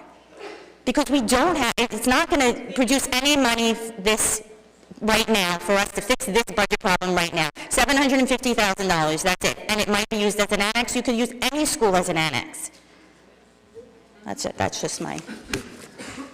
Would you like me to clarify the answers? Go ahead. I have no information on the school being used immediately for an annex. It's not accurate. We were told that if it couldn't be sold, in one of the meetings that, where's Ricardo, right? Ricardo, in one of the meetings that we were told that part of it is, it might be educational, there's a strip of land, and that if it couldn't be sold, we could still close it, and then it could be used as an annex or part of the Nike base, or to use for teacher meetings. And that's great, okay, if you need a building for that, but why are you then closing your Blue Ribbon school, your school that has enrollment and the enrollment is growing over a period of time? Why choose that when it could be an overburdening 2 other schools with 500 plus students, when that same thing could be accomplished later if it needs to be? I just don't think any longer, with everything that's going on, it's imperative that Cheese Creek be closed now. That was the answer to everything. Like, when the first budget happens, it was like, all right, Cheese Creek's going to close, we're going to sell the Nike base, this is going to be the answer to our budget problems. It's not the answer to our budget problems, and yet we're still closing Cheese Creek. The information that you're stating, and from the private meetings that we've had as a group, is still the same. Nothing has changed from that first meeting. Right. So to say that, could it be used as an annex while waiting to sell it because it may take time to sell it? Sure, instead of just having it sit there. But that's not the goal for it. If it was closed, if the district was given permission to, and it didn't fit within the budget confines, we would sell it as soon as we could, without even advertising it, because we haven't had permission to close it. We've already had 2 But it's not offers. the We've already budget had 2 problems this requests. year. We've already had 2 requests to be interested in the property. So I don't know how long that, you're saying it would sit there. That information hasn't changed. But it could sit there for a year. We could close it in June. I mean, we still have no idea whether or not it's closed. We're being, it's being drawn out. Not for your fault. You don't know from the state. I understand that.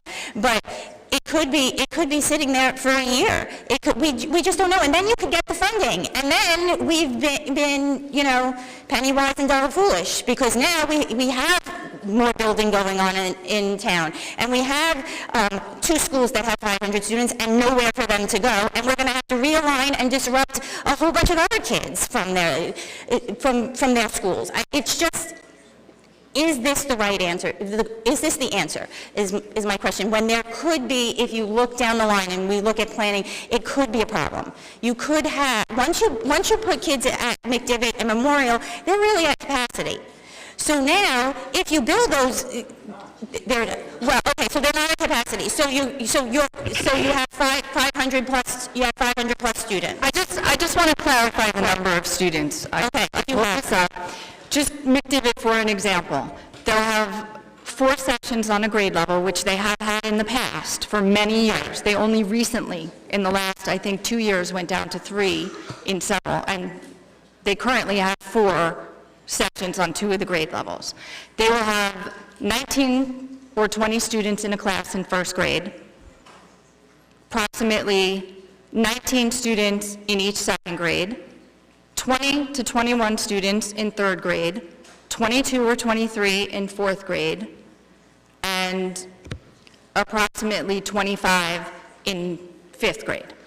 They have the full related art staff that every other elementary school has. Right. And they will have all of the related services, and they will have... That's great for now, right? But now you've got all the Cheesecake kids there. Now, let's say they do build these new homes, they do build these new apartments, and in the area that's located for McDivitt or Memorial, how many more sections can McDivitt and Memorial take? In each one of those sections, if they have only 20 students or 19 students, that's another 20 or so students that they can handle on that grade level before they would even need another section.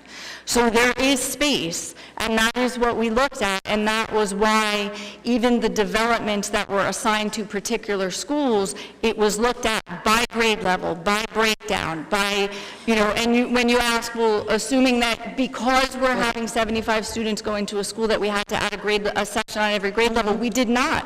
Because in some grade levels, it was maybe a grade 3 was getting 20 students and another grade was getting 2.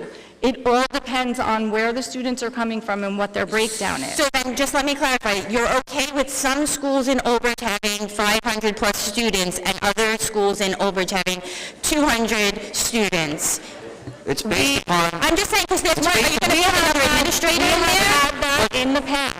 It's based upon the construction of the building.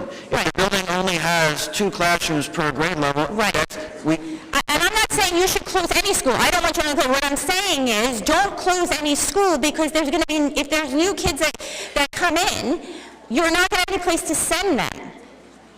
That's my only thing. And then you're going to have to realign the whole district. That's my worry. I mean, I've expressed this to you before. My fear is that you're going to do this, and then you're going to have to realign every single student in 2 to 3 years, because there just isn't enough space. And again, and I do think it's an issue.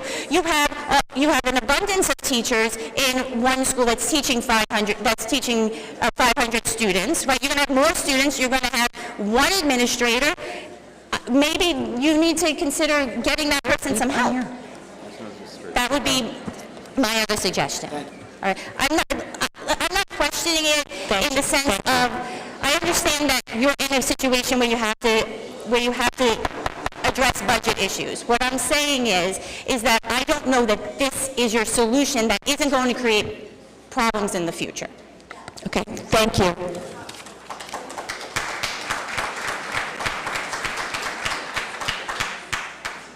Hi.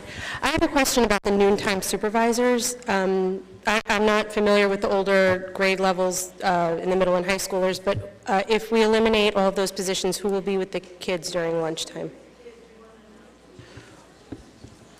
Do you want to address that as you've been working that? One thing I do want to clarify is that I did receive information that your union representation, I know they've had change because your longtime representation is no longer there, but your new person was notified of the cuts and may have not notified you, but he was definitely notified.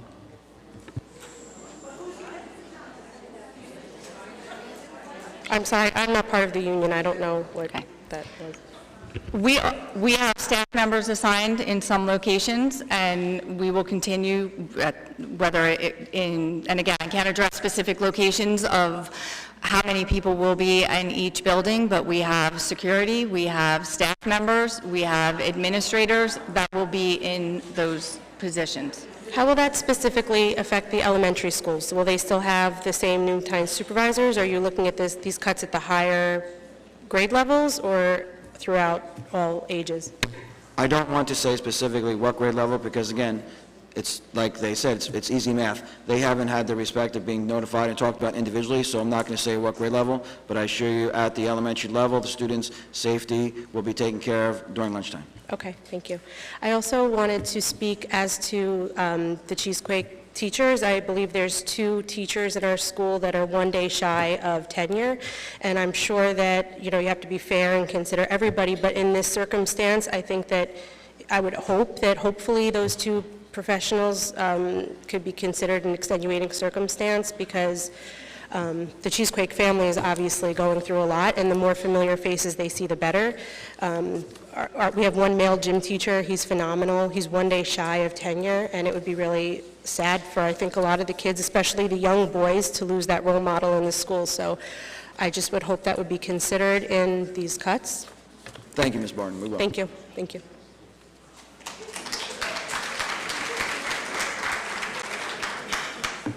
Hi. I just wanted to clarify, this budget is based on 11 elementary schools, and we do not yet have permission from the state or approval to close Cheesequake. And we are not even sure if the Cheesequake property is eligible for sale. We are sure that Cheesequake property is eligible for sale. Okay, so that 10% that was mentioned, that was under stipulation that it only be used for educational purposes, is that accurate?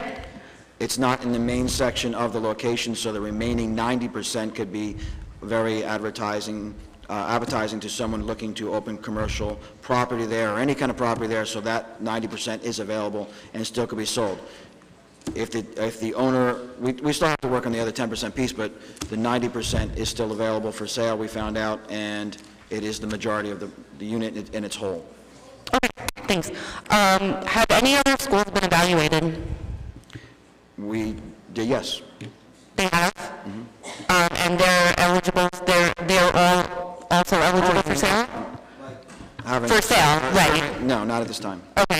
I ask because it seems that this entire budget is based on the fact that you'll get the approval of closed Cheesequake, and I'm just concerned that if you don't, then you're going to have to suck that money from the other schools. It just seems to me that it would be more wiser decision to err on the side of caution, just in case you don't have permission to close that school, and then that way, if you do get the permission, it's a best-case scenario, and you can add funding to the other schools. So it just doesn't seem, it just seems strange to me that all of the eggs are in the Cheesequake basket. I'm sorry, I have a note here. But, no, that was it. Thanks.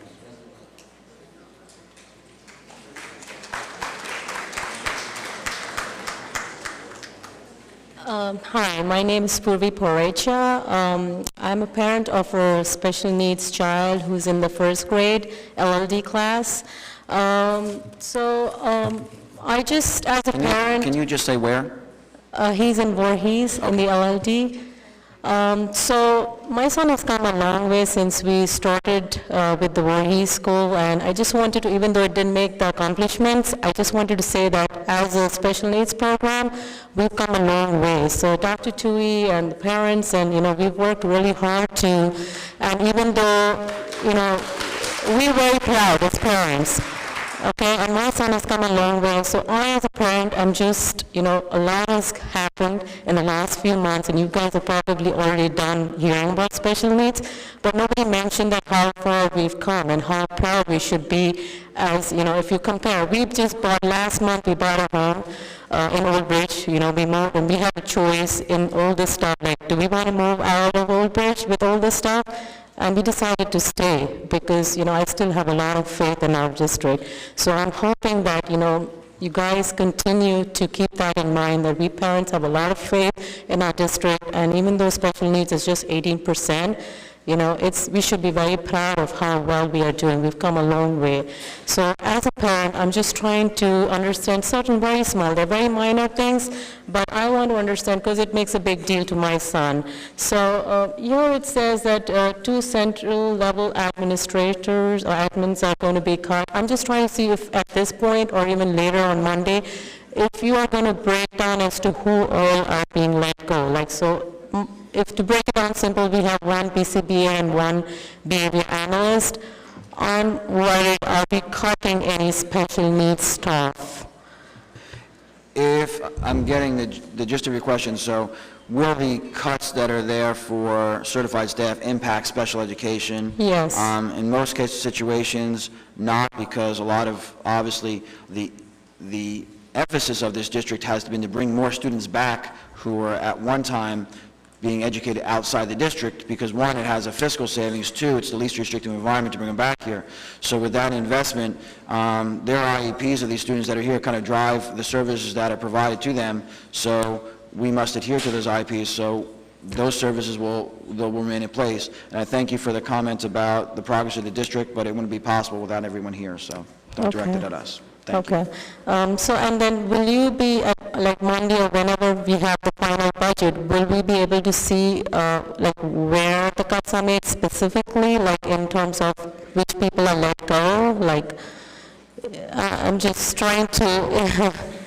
We don't put out a list of who has been let go, but again, even as this budget's adopted, it's a number, and in that number, until we open school in September, much of it is fluid. As we get breakage, we get revenue, that we try to maintain as much of being whole as we can, and less impact those 85 positions and/or programs that are being affected. Okay. Thank you so much. Thank you. Good evening. I'm Karen Schaefer. I teach at Sauk Middle School. I teach cooking and sewing, as Dave knows. And I don't know if everybody realizes that, thank you, that the cooking and sewing program will not be... Karen, I can't hear you. Lower the mic. No, just push it. Bends. There you go.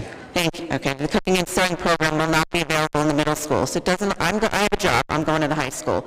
But it's going to affect all of our children or students. They're not going to have this program. My children went through the program, and it was very valuable. And I'm just sad that it's not going to be available in the middle school anymore.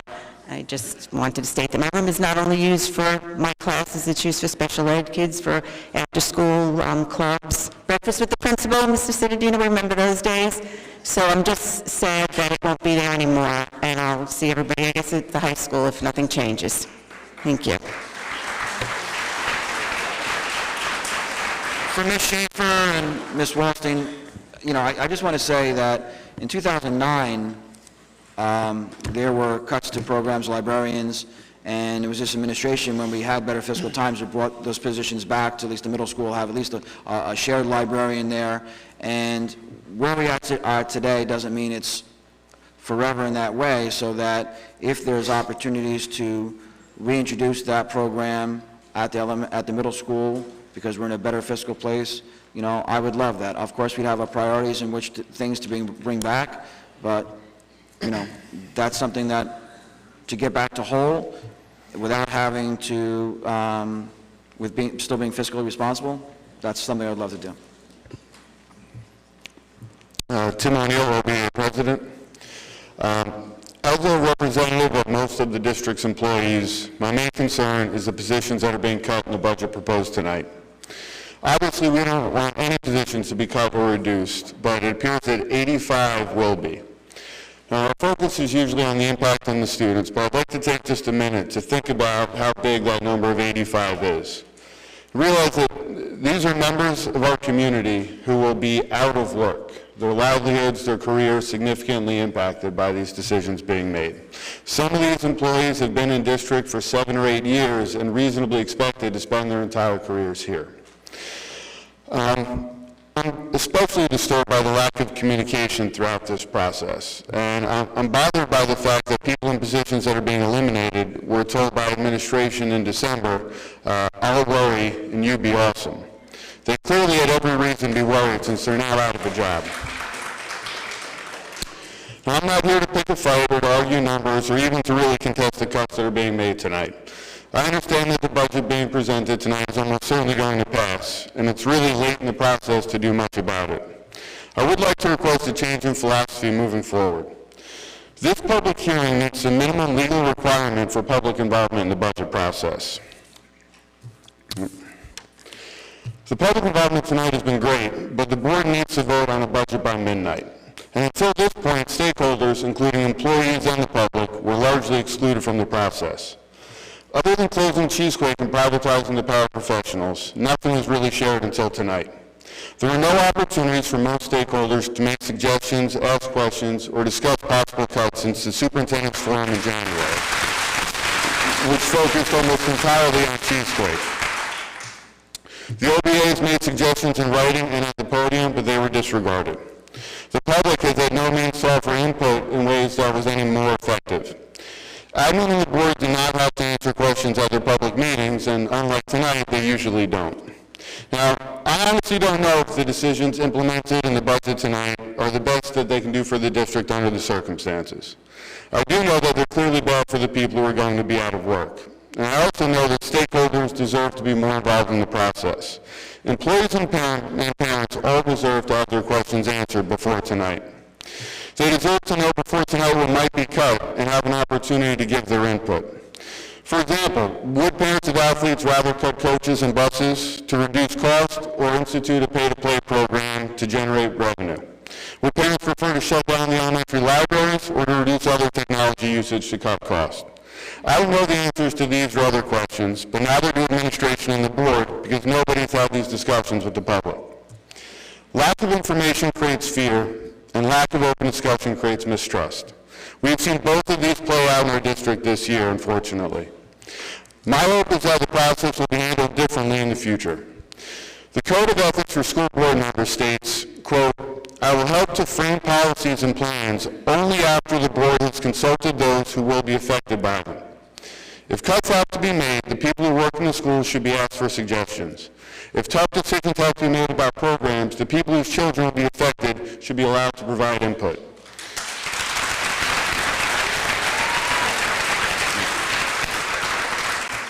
If there are questions, they should all be answered. A lot of people are going to be affected by the budget you're voting on tonight, and I seriously doubt that most of them feel that they've been consulted. I hope that funding is restored in some form next year. I earnestly hope that we can all work together to achieve that goal, but I especially hope that the entire process will be transparent, open, and interactive in the future. Thank you.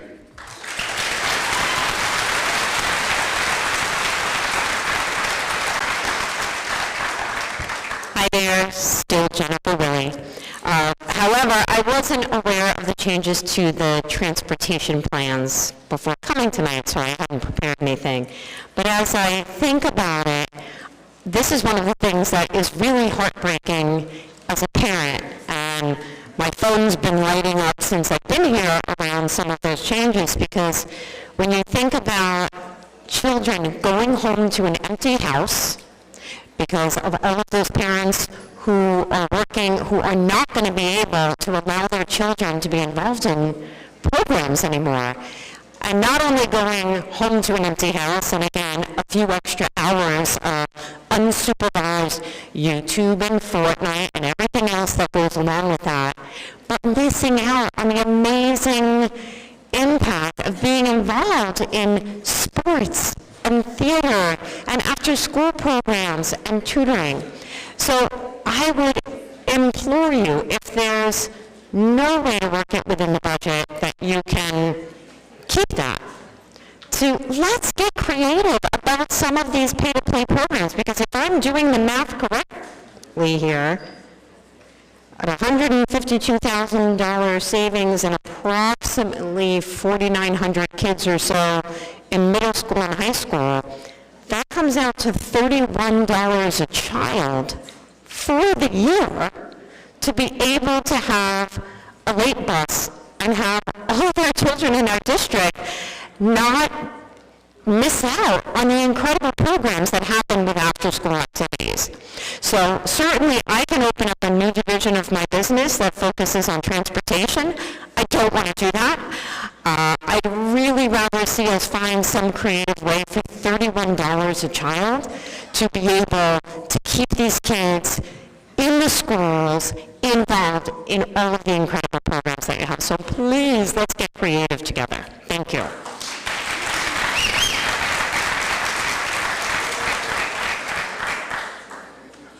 I have two questions. First one is Cheesequake the oldest school? Is Cheesequake the oldest elementary school? Is it the oldest elementary school out of all the elementary schools? From the report that we have, based upon the assessment, the core of that building is the oldest. Core, you meaning one room? One room? No, it wasn't one room. It was one room and a part of the outside of that one room, part of the floorway. Okay, I apologize. Two rooms. Plus offices and laboratories. It wasn't just a classroom without laboratories and offices. There was beyond that. Okay, and the second question is, there was an assessment of 4 schools in 2015. Which school was deemed most structurally sound? It was Cheesequake. That's incorrect. It is correct.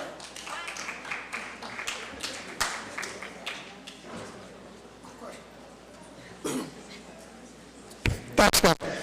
Do we have any idea when we'll have the coaching details, and will this be affecting fall sports? Because again, these are jobs that people have, and when will we have better details on the coaching positions? That's one. Any information on the sale of the Nike property and how that would factor into our budget? So, God bless. The first one is about coaching decisions. Coaching positions, elimination. I think Mr. Domino has spoken to the head coaches of all of the major sports and worked out something with them or an understanding with them, and I imagine that the head coaches would trickle down that information to their coaching staff. Do we know when that'll be? As soon as this budget is adopted and we move forward. Okay. Nike property, again, There was a second question? The Nike-based property, is there any information about if it's going to be sold, cannabis sold? Not at this time. I'm sorry? We have nothing new at this time. Only thing we have is an interested purchaser. Last one, security stations. It was built on, the security stations, I'm not releasing them, not buying them. In my school in particular, it seemed like they were superfluous and that we could have built it into it. We have vestibules in the school. That seemed to be a big expense too. Is there something that we could be done about that? The stations, which actually are part of an introduced school security law, which we mandatory at every school to actually have outside booths. The stations were a much less expensive fix for $40,000 a year as to like some schools to build a vestibule on the outside that exceeded $300,000 just for one school. So it was $40,000 total for all. $40,000 a year for every school. Including all the outside contracting work to do everything that was necessary? Yes. Okay, thank you.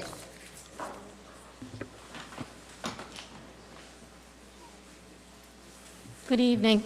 My name is Donna Andriani, and this is bad. Just bad. And I think everybody needs to take a deep breath. We're not in an earthquake. We're not in a tornado. We have clean drinking water. Our buildings are standing. But this is bad. But it's not devastating. 10 years ago, we were in a similar situation. We crawled ourselves out of that situation to where we have the programs that we can offer from full-day kindergarten all the way through seniors through the athletics, through the expanded programs. It took a while to do, but we did it. And we'll do it again. You have sitting up here administrators, elected Board of Education officials who have to make decisions that are not easy. They're very, very hard, and they're heartfelt. And everybody in this room has an opinion, and your opinion is based upon what is connected to you. We've had union people speak. We've had the Cheesequake people speak.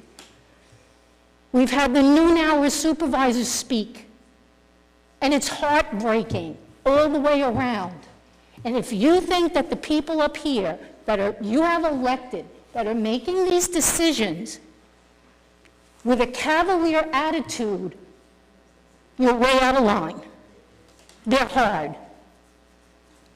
Everybody here with an opinion only sees one little piece. The only people that know the entire story and can see the whole piece are the people sitting up here. No, it is true. Because no one in this room, except for Mr. Weber and myself, have sat there. So you don't know the whole story. Stop. You know what? If somebody did that in your classroom and yelled out like that, you would have a problem. I'm not a teacher. Okay. That's right. So the rest of you clap. So when your child mouths off at school and comes home and somebody says to you, you say, oh, that's okay. I want my daughter to speak her feelings, yeah. I'm going to go home and teach her that, yeah. If there's something she's not happy about, and she's going to stand up and talk about it. No, standing up for oneself is one thing. Okay. You should come up here and speak after me then. I'm just telling you. No, and I'm telling you. Well, son, I thought their attorney was sitting up there. I'm sorry. Mrs. Andriani? Guys, everybody who wanted to speak got their turn, and Mrs. Andriani deserves the respect that we gave everybody else. I'm sorry the gentleman is that narrow-minded that he can't listen to other people's opinions. So, this is where we're at. These decisions are not personal. There's a video clip of me going around that is, I hate to use the word, alternate facts. So, yes, the state has informed us, just for clarification, that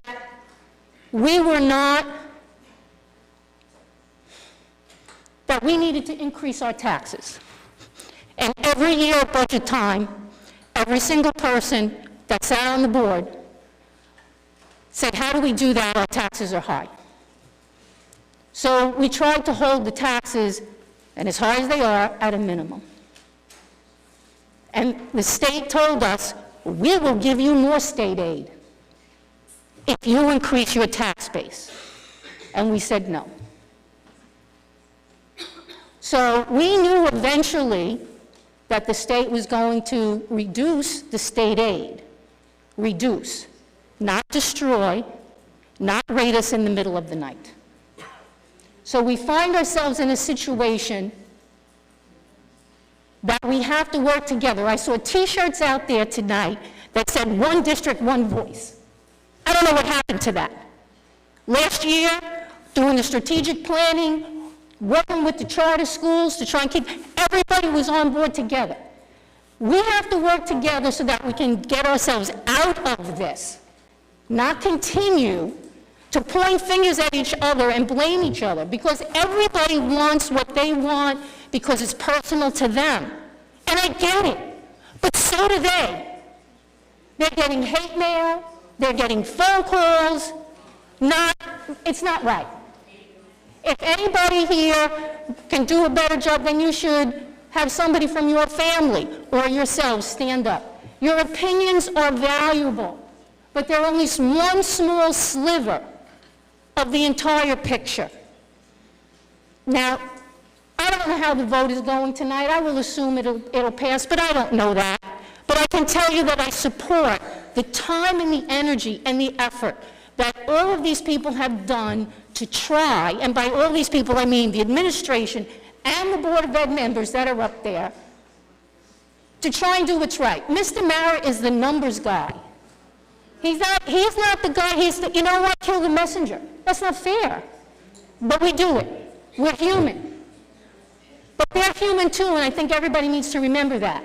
So we need to take a deep breath and work together, one district, one voice, and let's get through this together.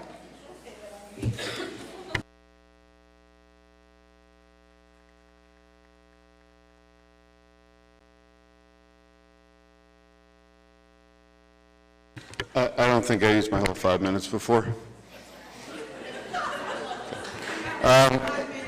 I just want to say, regarding the videos that we shared on social media, they're videos from public board meetings.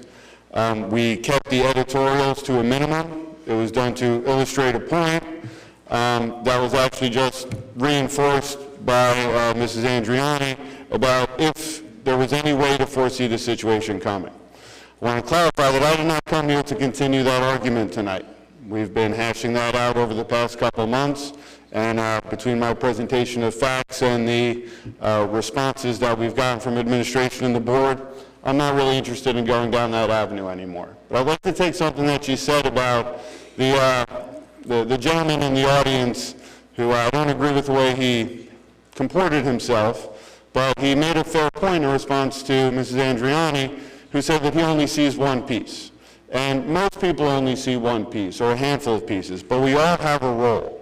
We all have something that we are supposed to be contributing to the situation. And you all know that I'm here to support the employees. And the parents have their voice, but every voice needs to be recognized and needs to be addressed and needs to be respected by the people who have the final say. And in order for that to happen, the process has to change significantly. And if people are only seeing a little piece of the information, then more information needs to be provided. It's that simple. Thank you.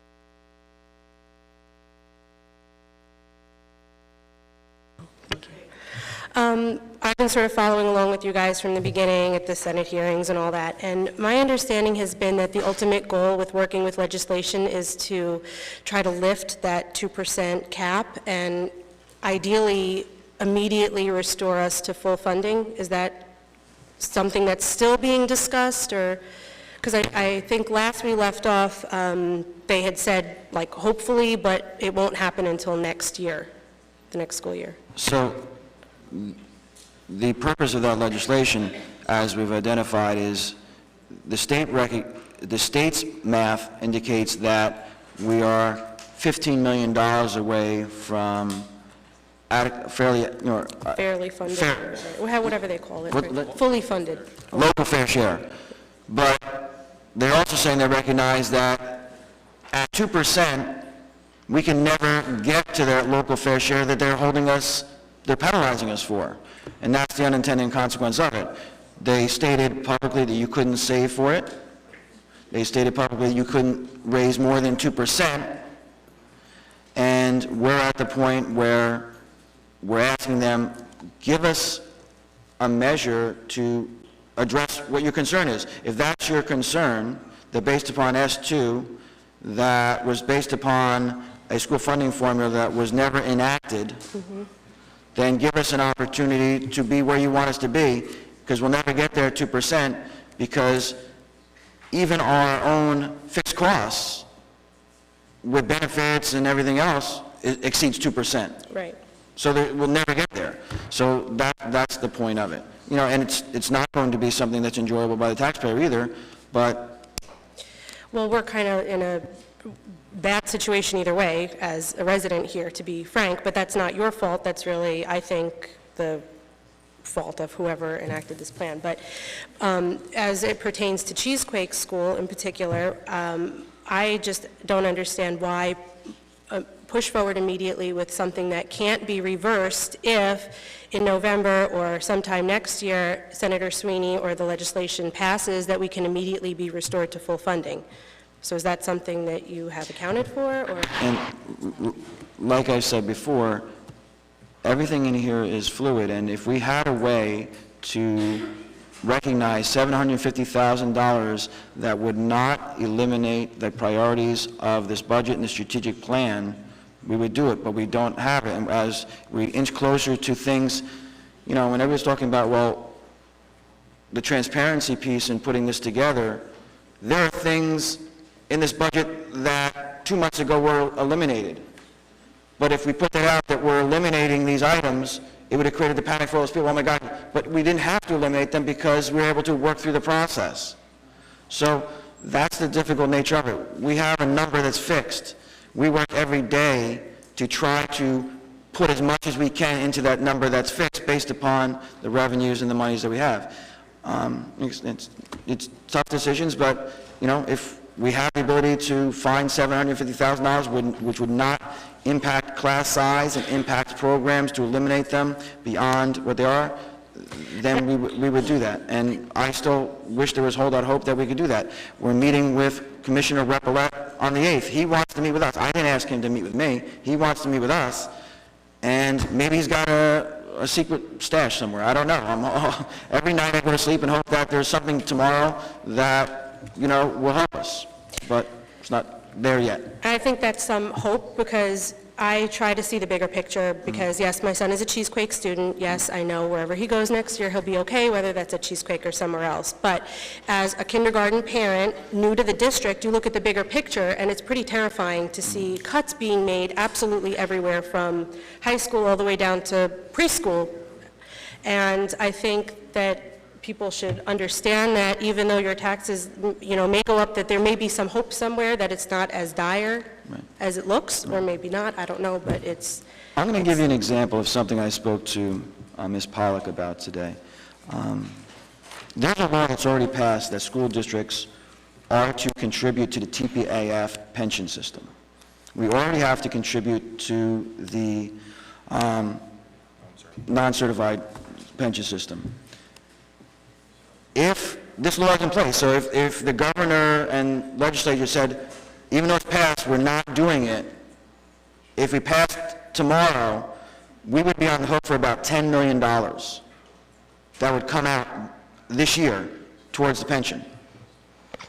Now, knowing it's there, kind of like the school funding formula that existed under the Corzine administration but never enacted, do I say, all right, I'm going to start saving for it, even though I can't? I don't have a mechanism through regulations to save $10 million. But I say, oh, you know, it puts $10 million aside, I'm eliminating $10 million worth of programs and staff right now. No, because one, I can't. And two, it wouldn't be very fiscally responsible to do something that's never been enacted. So we have a school funding formula that's never been enacted. They talk about things like the reduction in enrollment, but that's not the only player in town. It's about the tax base, it's about the value of the homes, and I don't tax people on the value, and it's also based on the income of the new money that's coming into Old Bridge. So, but we don't tax people based upon their income. We tax them based upon the assessed value of their home. Their assessed value of their home hasn't changed in years. No matter what you sold it for, its assessed value has stayed the same. So there's no way to get to that, to adequately prepare for that measure, just like there's no way to adequately prepare for if tomorrow they said, you have to contribute to the TPAF pension. That's everyone. That's everyone who's an educator, certified educator, from myself to every certified teacher we have. If they did that tomorrow, statewide, I mean, in Old Bridge is probably in excess of $10 million. We're at the mercy of that, just like we're at the mercy of the school funding formula. It's there, we never used it, but guess what? We used it this year in July. Now deal with it. Yeah. Thank you.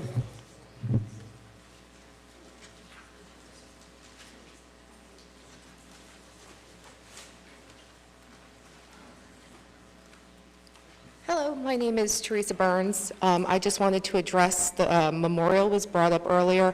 I just wanted to put it into perspective. I have a fourth grader.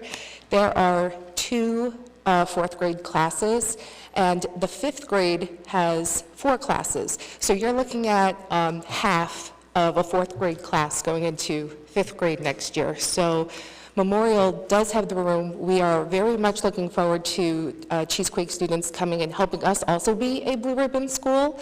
And I envy you and don't envy you all at the same time during this. That's all.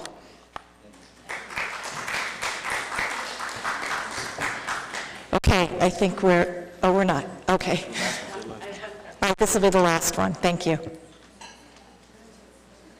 Hi, we've been talking about the line item on 17 for educational media services in the back for quite a bit.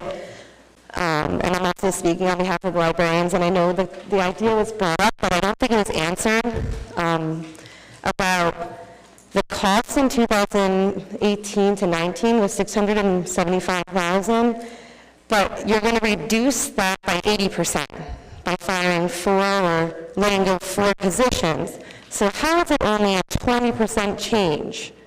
Because if you reduce $675,000 by 80%, or 4 of the 5 teachers, you'd be saving $543,000, not spending it. You don't need to spend, like the salary that Karen was talking about, the $132 for the one librarian and the online licensing and the other media-related costs. So coming into question is that $500,000 worth of 4 librarian salaries, just for clarification of that line on 17. Yeah, what I responded to Mrs. Wallstein that I would get back to her, but I tried to look into it. There's not just librarians in that line, there are also the TV studio services are in that line, all the students that work for the TV studio, and there are also the librarian secretaries. And until this all works itself out and people may be transferred from one place to another by the time the final budget, or by the time we get to September, they may be reclassified to other places. So there's not just one librarian in there, there's also the clerks and also the TV studio students and also the TV studio team that runs the studio.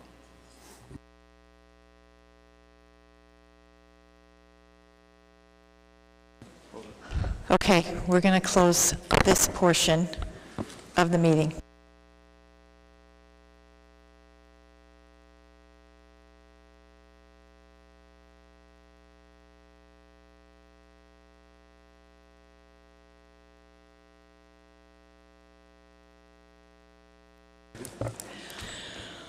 Okay.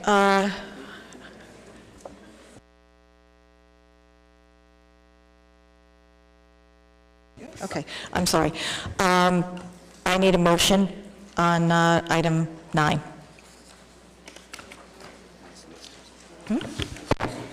As listed.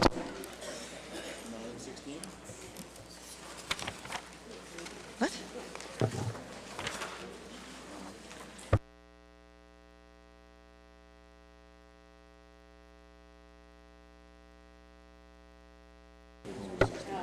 Section 9, there's only one item. The budget. The budget. I need a motion. I'll make a motion, Madam President, to move this budget forward. Thank you, Mr. Dunn. May I have a second, please? I'll second it. I'm sorry, was that Kelly? Thank you. I'm going to start on that side for discussion. Mr. Carroll? Okay, so thank you all for coming out tonight, and thank those of you who are still here. A couple of things that were said tonight that I want to address, specifically with the pay-to-play and the pay-to-pay versus late bus. I know it was talked about at the last meeting about the late buses and how, you know, we didn't want to, whoever spoke, Mr. Lenegro, I think it was you, about how you didn't want to affect a single student and prevent that student from getting the services that they needed and not being able to stay after school. And I completely respect that, and it's a very difficult decision, and I agree with you. But and so if you balance that with the pay-to-play, I personally, I can't speak for anyone else on the board, but I personally feel the same way regarding pay-to-play, because, you know, you have some students that might get that for, you know, for free, you know, with whatever their entitlements are, but you have some middle-of-the-road students, those middle students, that's who I'm concerned about, is those middle students who that might be the only reason why they're coming to school, is to be on football, be on track, be on whatever, and it might be the only reason that they're getting up in the morning, that they're going to school, that they're getting good grades in their classes, because of that particular activity. And pay-to-play is not just for the sport, it's for clubs, it's for activities, it's for a lot of different things. And if you have a very overactive child who really wants to do football, baseball, you know, be in different clubs, it'll end up costing, as Mr. Cittadino was saying, $300. And there might be families that just don't have that money to pay, so that child won't be able to do those activities. And that, you know, it's the same feeling that with the late buses. So it was like we had these two really, really horrible choices in front of us, and we had to make that decision. And I understand your reasonings for the late buses, and I agree with you, but we had to make, we're faced with these, okay, do you want this really, really bad decision or this really, really bad decision?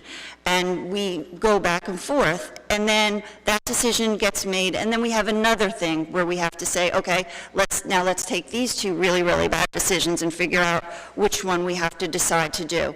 So, like I said, I do agree with you, and it breaks my heart with the late buses, but I'm hoping that that is one of the things that we really do want to add back if we can, so, that's all I can say about that. A lot of people spoke, there was Cheesequake, were speaking, there's this notion of the, lack of transparency on administration and board. There's been several meetings, there's been so many meetings and so much discussion on this. We've allowed, we've moved our meetings to the auditorium so that all of the people can come, and we let everyone be heard here.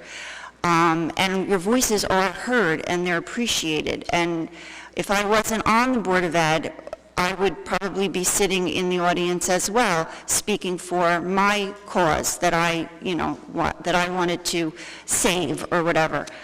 So, your voices are heard. As far as Cheesequake goes, our enrollment is down, and a lot of people were saying, well, our enrollment is down, why didn't you do anything? Which is what was with regard to those snippets of Board of Ed, past Board of Ed meetings that were shared on social media. So in order to be fiscally responsible, going down in elementary school where we can absorb other, all of the students safely and not impact their education is a fiscally responsible thing to do. Those children, and I've shared this in an email with Mrs. Barton, those children their education will not be impacted. And that was the most important thing for us, is will their education be impacted? And the answer is a resounding no, it won't be. So again, we can't speak directly to, we can say we're going from 12 to 11. We can't say because we haven't gotten the approval from the state yet. But that's my comments on that. The reality of it is our district will be cut by $15 million. That is a fact. That is an absolute fact. And if it was up to us here tonight, we don't want to do any of this.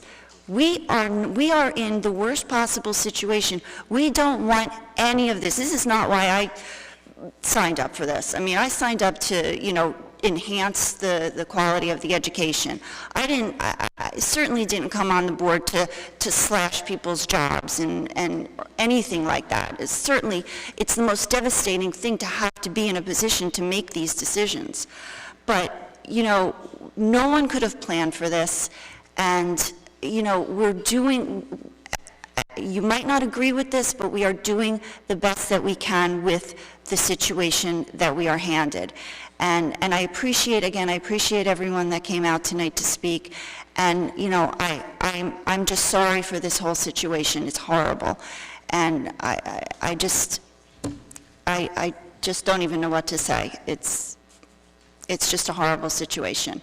But again, I appreciate everyone coming out. Thank you. Mr. DePrima? Thank you, Mrs. Cowley. I have my usual prepared statement, but I added a few notes from what happened tonight. First of all, thank you to everyone who spoke tonight. I respect your feelings and your passion. It was implied tonight that the public did not have input in this process. Every meeting since the beginning of the year has been held in the auditorium in order for the community to have input. I mean, I don't know what more we could have done. We've heard everything that everybody has said. We have listened, and we respect everything you are saying. Everyone has something to offer, but which choices do we make? It's as was stated earlier, it's not an easy place to be in. Colleagues, if I say anything incorrect, please stop me and correct me. The last few months have been horrible. Your Board of Education has been charged with an impossible task: to keep the level of education we have become accustomed to with a tremendously lessened amount of funds to do it with. We have been called names and have been accused of wrongdoing, stopping just short of slander and or libel. We have tried numerous times to explain that we did nothing wrong, but many people seem to have blinders on and only hear what they think to be accurate information. It hurts when it gets to a personal level. But through this whole horrendous journey, for every one person that expressed negativism, 2 people thanked us for doing a good job and supported us through these toughest of times. We have been presented with a myriad of different options to try and fill the financial void presented. We have rejected many of them and sent the administration back to find other solutions. We have spent hours upon hours trying to find the changes with the least impact. On a personal basis, I am proud to have been a part of what I call the renaissance of the Old Bridge Township School District over the past 6 years. We have worked diligently to get us to this point we are at, and it saddens me to see anything happen that may interfere with that progress. For those of you who know me personally, you know how seriously I take this responsibility. If we defeat this budget, it goes to county, and we have no idea what changes they would suggest. To the best of my knowledge, this is a bottom-line budget. Yes, there are unfortunate cuts and changes, but hopefully we are able to maintain the integrity of this proud district. We have been advised that any further changes to what is presented tonight would have changed the academic structure of our schools drastically and started the train wreck of cutting programs and forever changing the culture of township schools to the detriment of our students. This is a lose-lose situation. If we go this route, one faction of the community will be upset. If we go that route, another faction of the community will be upset. Tonight's presentation has been a living work in progress, changing constantly. I have held on to every ounce of hope that something would happen at the 11th hour to alleviate any changes, and many adjustments have been made and may still be made. I do not by any means want to support this budget, but unfortunately I see no other option. The Old Bridge community is strong and resilient. If we stay united and positive and not divided and negative, we will overcome this obstacle. Thank you. I remain Old Bridge proud. Thank you. Mr. Dunn? Good evening. I want to thank everyone for coming out this evening and showing your displeasure with the Board of Education and what we need to do here this evening. I understand we all have our opinions. I understand that everyone has their own specific cause they're fighting for. However, we as board members need to fight for our children in our district. And I can understand that the decisions that we make collectively will hurt somebody in this district. That's inevitable based upon the situation we're in.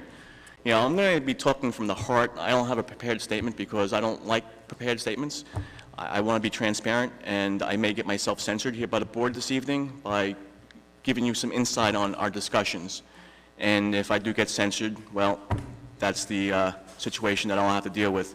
But the fact of the matter is that, this board had spoken about what positions to eliminate, what areas of the budget we need to address, and we got into the nitty-gritty. And I understand that there are people who are advocating for librarians, there are people advocating for the counselors, there are people advocating for more classroom teachers. We have to see everything in its entirety. And we need to make a decision based upon our professionals who guide us, who give us the information to make the decision. Ms. Wiley spoke very well. She brought up terrific points regarding librarians. Our own librarian brought up incredible points as well about the library and how important it is and what benefits they have. The arguments have a lot of merit, but when you look at library and you look at and weigh that position against counselors, what decision do we make? Do we keep librarians? Do we keep counselors? We can't keep everyone when we're $4 million in the hole. And this is this year. In the next 3 years, it's going to be $11 million. So if you think that tonight's hard, wait until this time next year. It's going to be even more difficult. So, we need to work together like Mr. O'Neill said. I think that we have to learn from our issues this year. And I think that going forward, we have to collaborate and figure out a way to preserve our district, because I have no confidence, zero confidence in the state of New Jersey and the legislature. There's no confidence. They're promising we're going to allow you to raise taxes. We're going to let you do X, Y, and Z. It hasn't happened. I'm saying it's not going to happen because it's all fluff. So we're going to have to work with everyone in this room for next year because it's another $4 million. So what does that equate to? Figure it out. What's the biggest portion of our budget? Labor costs, employees. So we need to understand where else are we going to cut? It's going to be coming from the labor force, unless we close more schools. So there's a lot more that's going to be out there. So when Mr. O'Neill says that, you know what, information, let's get it out there, I agree. I think that we need to do a better job. Yes, we've done a good job, but going forward, we need to work together because you know what? Next year, it's going to be worse, and the year after that, even worse. So at this point, we need to work together. We need to find a common ground. We need to be one and not be adversaries.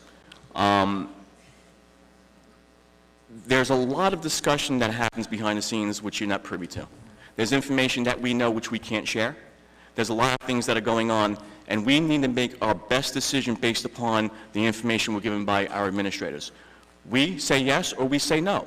We are given the facts, and we have to digest the facts and determine if the facts are going to be accurate and whether or not we're going to support that. So when it comes down to positions and when it comes down to budgeting, you got to see what's in the best interest of everybody. And you know what? Unfortunately, we're in a position where this year it's going to be 85 positions. Hopefully with breakage and with attrition, maybe it'll only be 50 employees who will be let go. I don't know. We don't know where the numbers are going to line up. But I can tell you this much. There is a few non-tenured teachers, certificated teachers in this room that I know personally. And obviously, non-tenures will be the ones that are going to lose their job. And I can tell you, these two non-tenures that I know in this room are fabulous teachers, incredible educators. I don't want to lose them. But unfortunately, we're in a position as a Board of Education to make a decision for the entire totality of our district. It's not easy, people. It's not. I do it because I love this district. This district gave my daughter an opportunity to thrive. My son is a freshman in this district, and I will continue to fight for what's best for our kids and this district. And unfortunately, this evening, I will be supporting this budget because I have no choice. But going forward the next 2 or 3 years, I want to work with Tim. I want to work with everybody because you know what? It's going to be more difficult as we go forward. So with that said, I will support the budget this evening. And with that, I want to thank everyone sincerely. It's getting late, and I appreciate everyone's understanding. Thank you, Mr. Dunn. Mr. Solikowski. We're coming to this end. Thank you. I appreciate you folks with all your different concerns, and everybody had their own little personal agenda. We're trying to be here for everybody. I'm going to talk about the appropriations over here, and I don't agree with everything on this particular sheet. The budget funds 11 elementary schools instead of 12. I disagree with that. The budget reflects a reduction of 85-plus positions, including 2 central administrators. And one of them, I believe, is retiring, okay? And the other one, I guess I have nothing to do with this, and I'm totally against it. And 27 new-number supervisor secretaries. I have a couple of proposals to save the district about $1.5 million. And it only affects approximately 5, 6, about 7 people. And it could probably save many of these positions and hopefully save the school that they're planning to close. And some of the proposals that I have are very simple. Supervisors, directors, they teach 1 or 2 classes. I spent 50 years in this district between teaching and being on a board of education. About 7, 8 years ago, they eliminated the section where all supervisors and directors, they don't teach anymore.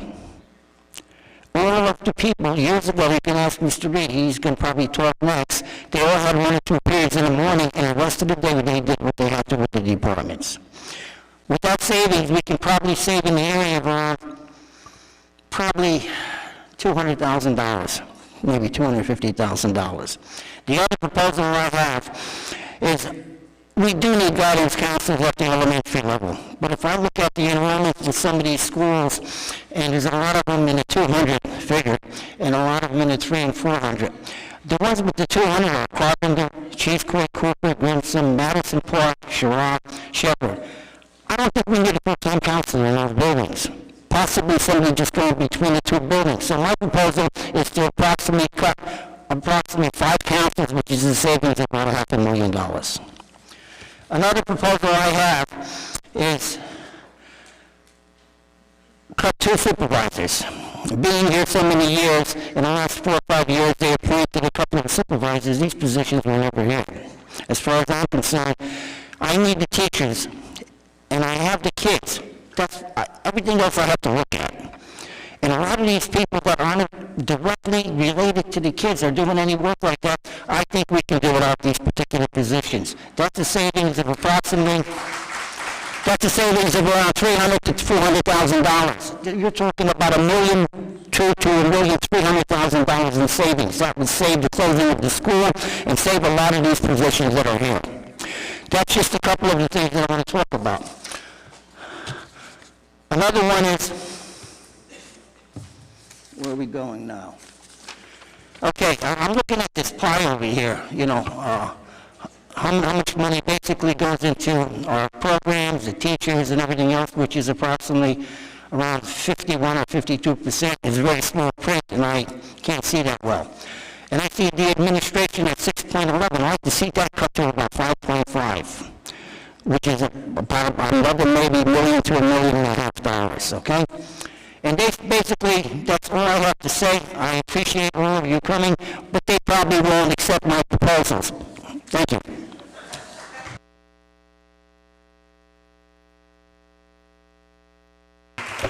Thank you. Mr. Reed? Yes, thank you.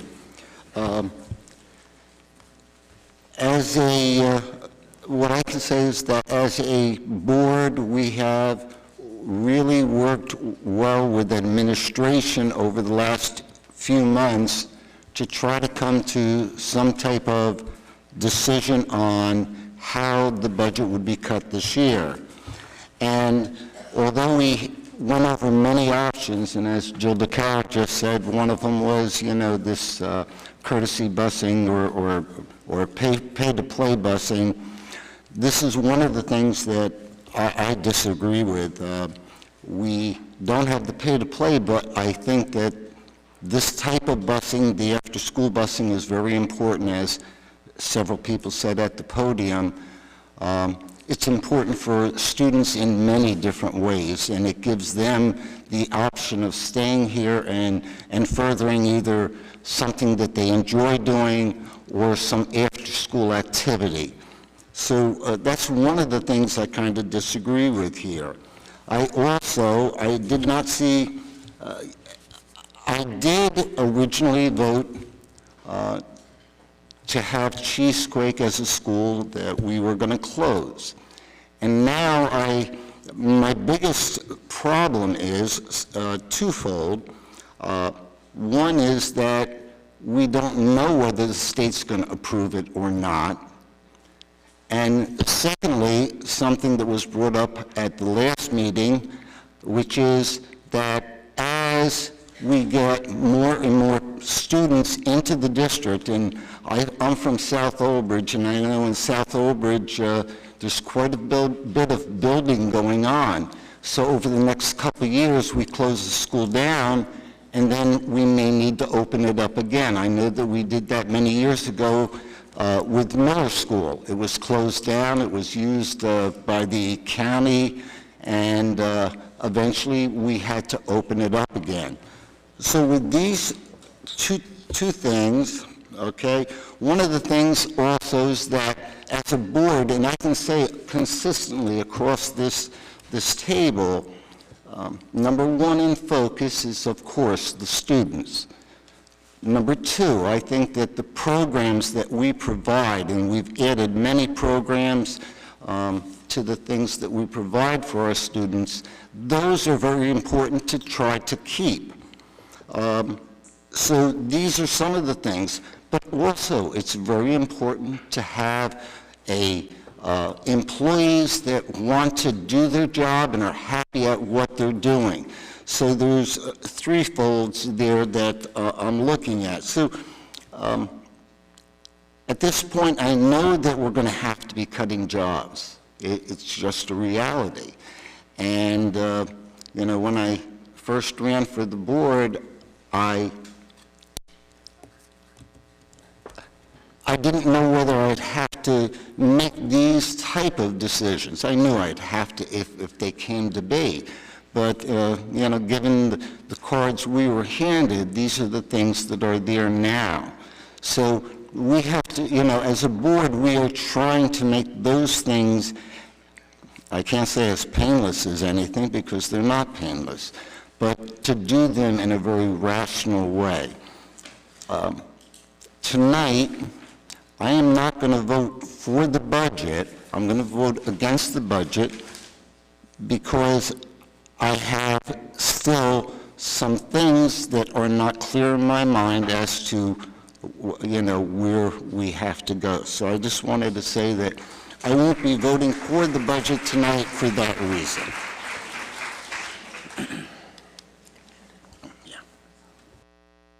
Thank you, Mr. Reed. Mrs. Lynn? Just like everybody else said up here, I truly appreciate everyone coming out and speaking. This is your livelihood. These are your children that this is affecting, so I truly appreciate. We've been here several hours. I know it's a long night, so just thank you for that.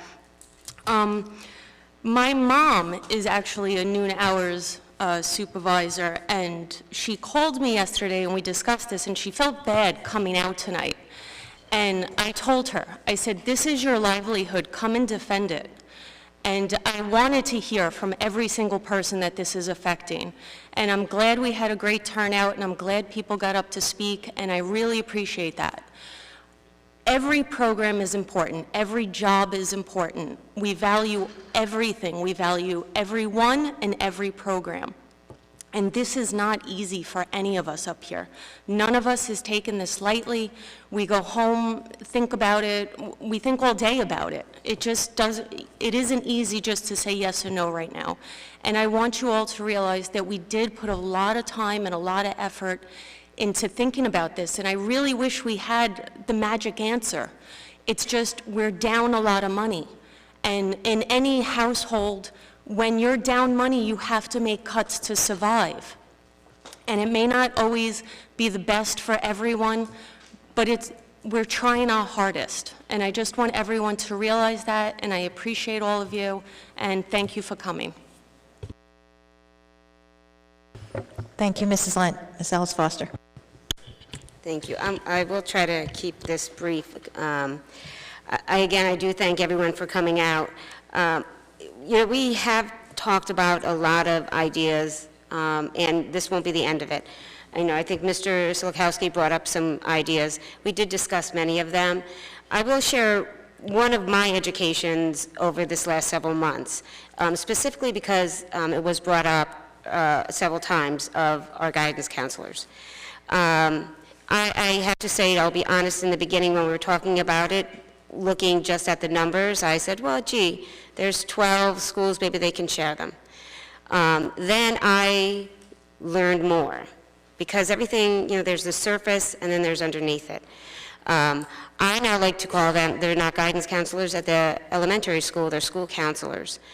The issues that our children face now, starting in the elementary level, is dramatically different from when I was in school. Even different for the last 15 years.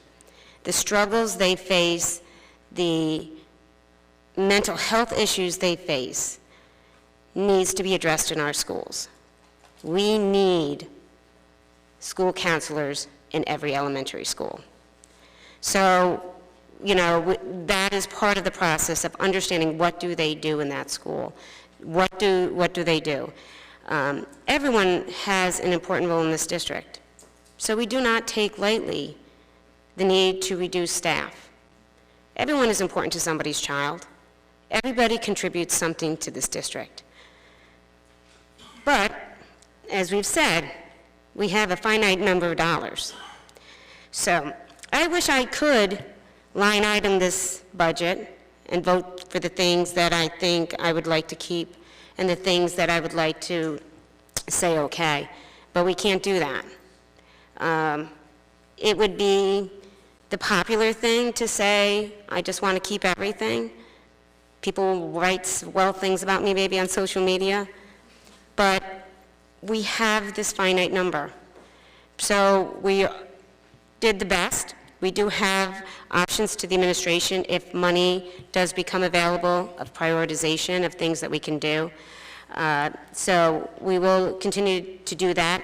I agree with everybody else who said, and Mr. O'Neill, we need to work together. Hopefully, this will be a turning point. We can all work, and because this isn't going to end. This is going to keep going next year and the year after that. So how do we try to continue the quality of education we have? How do we make sure our kids are safe when they get to school?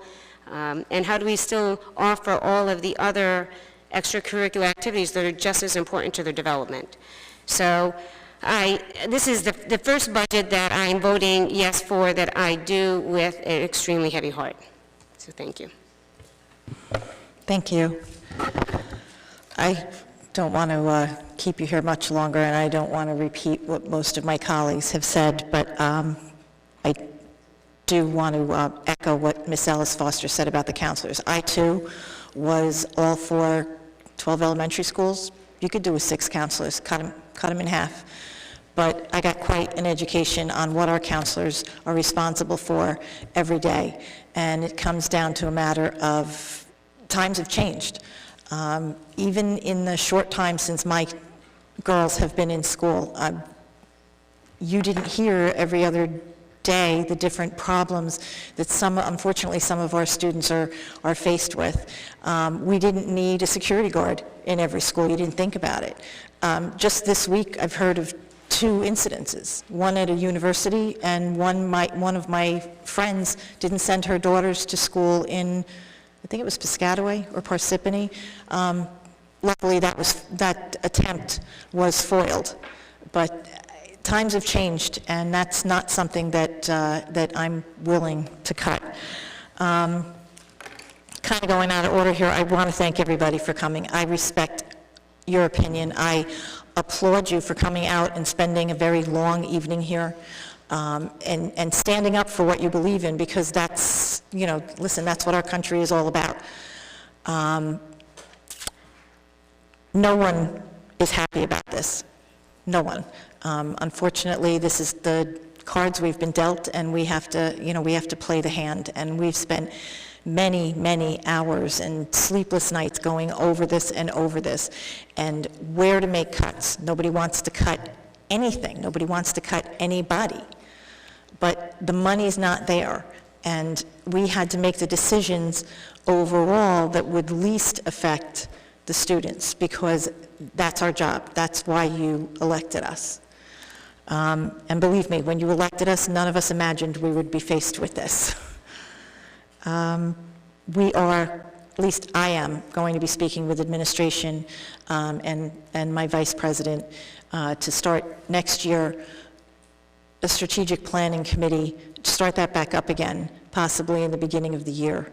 And, like we did with the charter schools, like we did when we did the long-range plan, to get more public input. But even if that, what's important to you is not as important to the person next to you as what's important to them. There are no winners here. And it really pains me. You have no idea how much this pains me. But I will be voting yes for this budget. And I want to remind everybody here that you're voting on a number right now. Mr. Cittadino said it several times in response to some of the people who came up to speak. It's fluid, right up until the first day of school. Go home and pray for a miracle. I hear today is the National Day of Prayer. But to vote no on this budget means it's probably going to go down, which means more cuts. Again, I want to thank everybody for coming out. Thank you. I just want to say one thing, just based upon what you said. I'll keep it very brief. I know I spoke a lot tonight in answering questions. The counseling piece.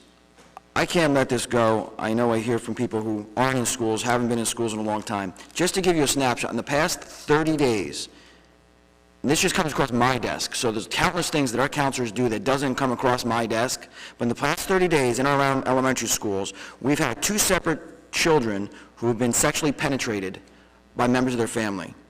We've had 1 overdose death of a mother. We've had 1 imprisonment of a father who overdosed the mother. We've had 3 children lose their house and have to move into houses across out of 2 counties away. And we've had, in multiple of our schools, we're dealing with LGBT students at the elementary level who probably years ago would have resulted in suicide because no one would be there to support them. So the days of telling little kids to suck it up and be tough are over. We have to serve their needs and make them feel safe in schools. And that's why we have these positions now. And the counselors here do a great job and deserve a lot of respect for the work that they do, because it's not just about educating kids.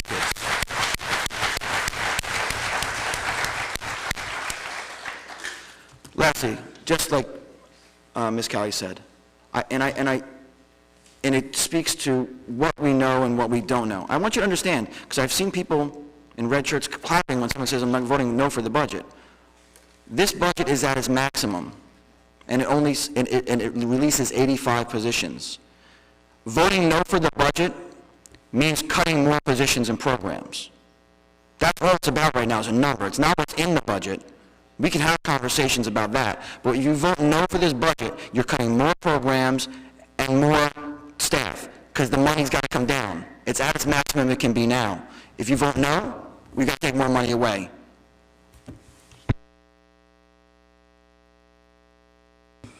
Thank you. I think we're at the point where we need a roll call. DeCaro? Yes. DePrima? Yes. Dunn? Yes. Ellis Foster? Yes. Lent? Yes.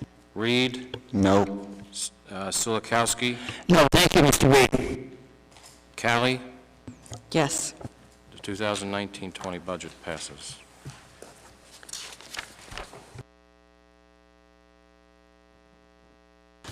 I need a motion to adjourn. I will make a motion to adjourn. Okay, done, and Foster second. Okay, all those in favor? Aye. Opposed? Abstains? We're adjourned.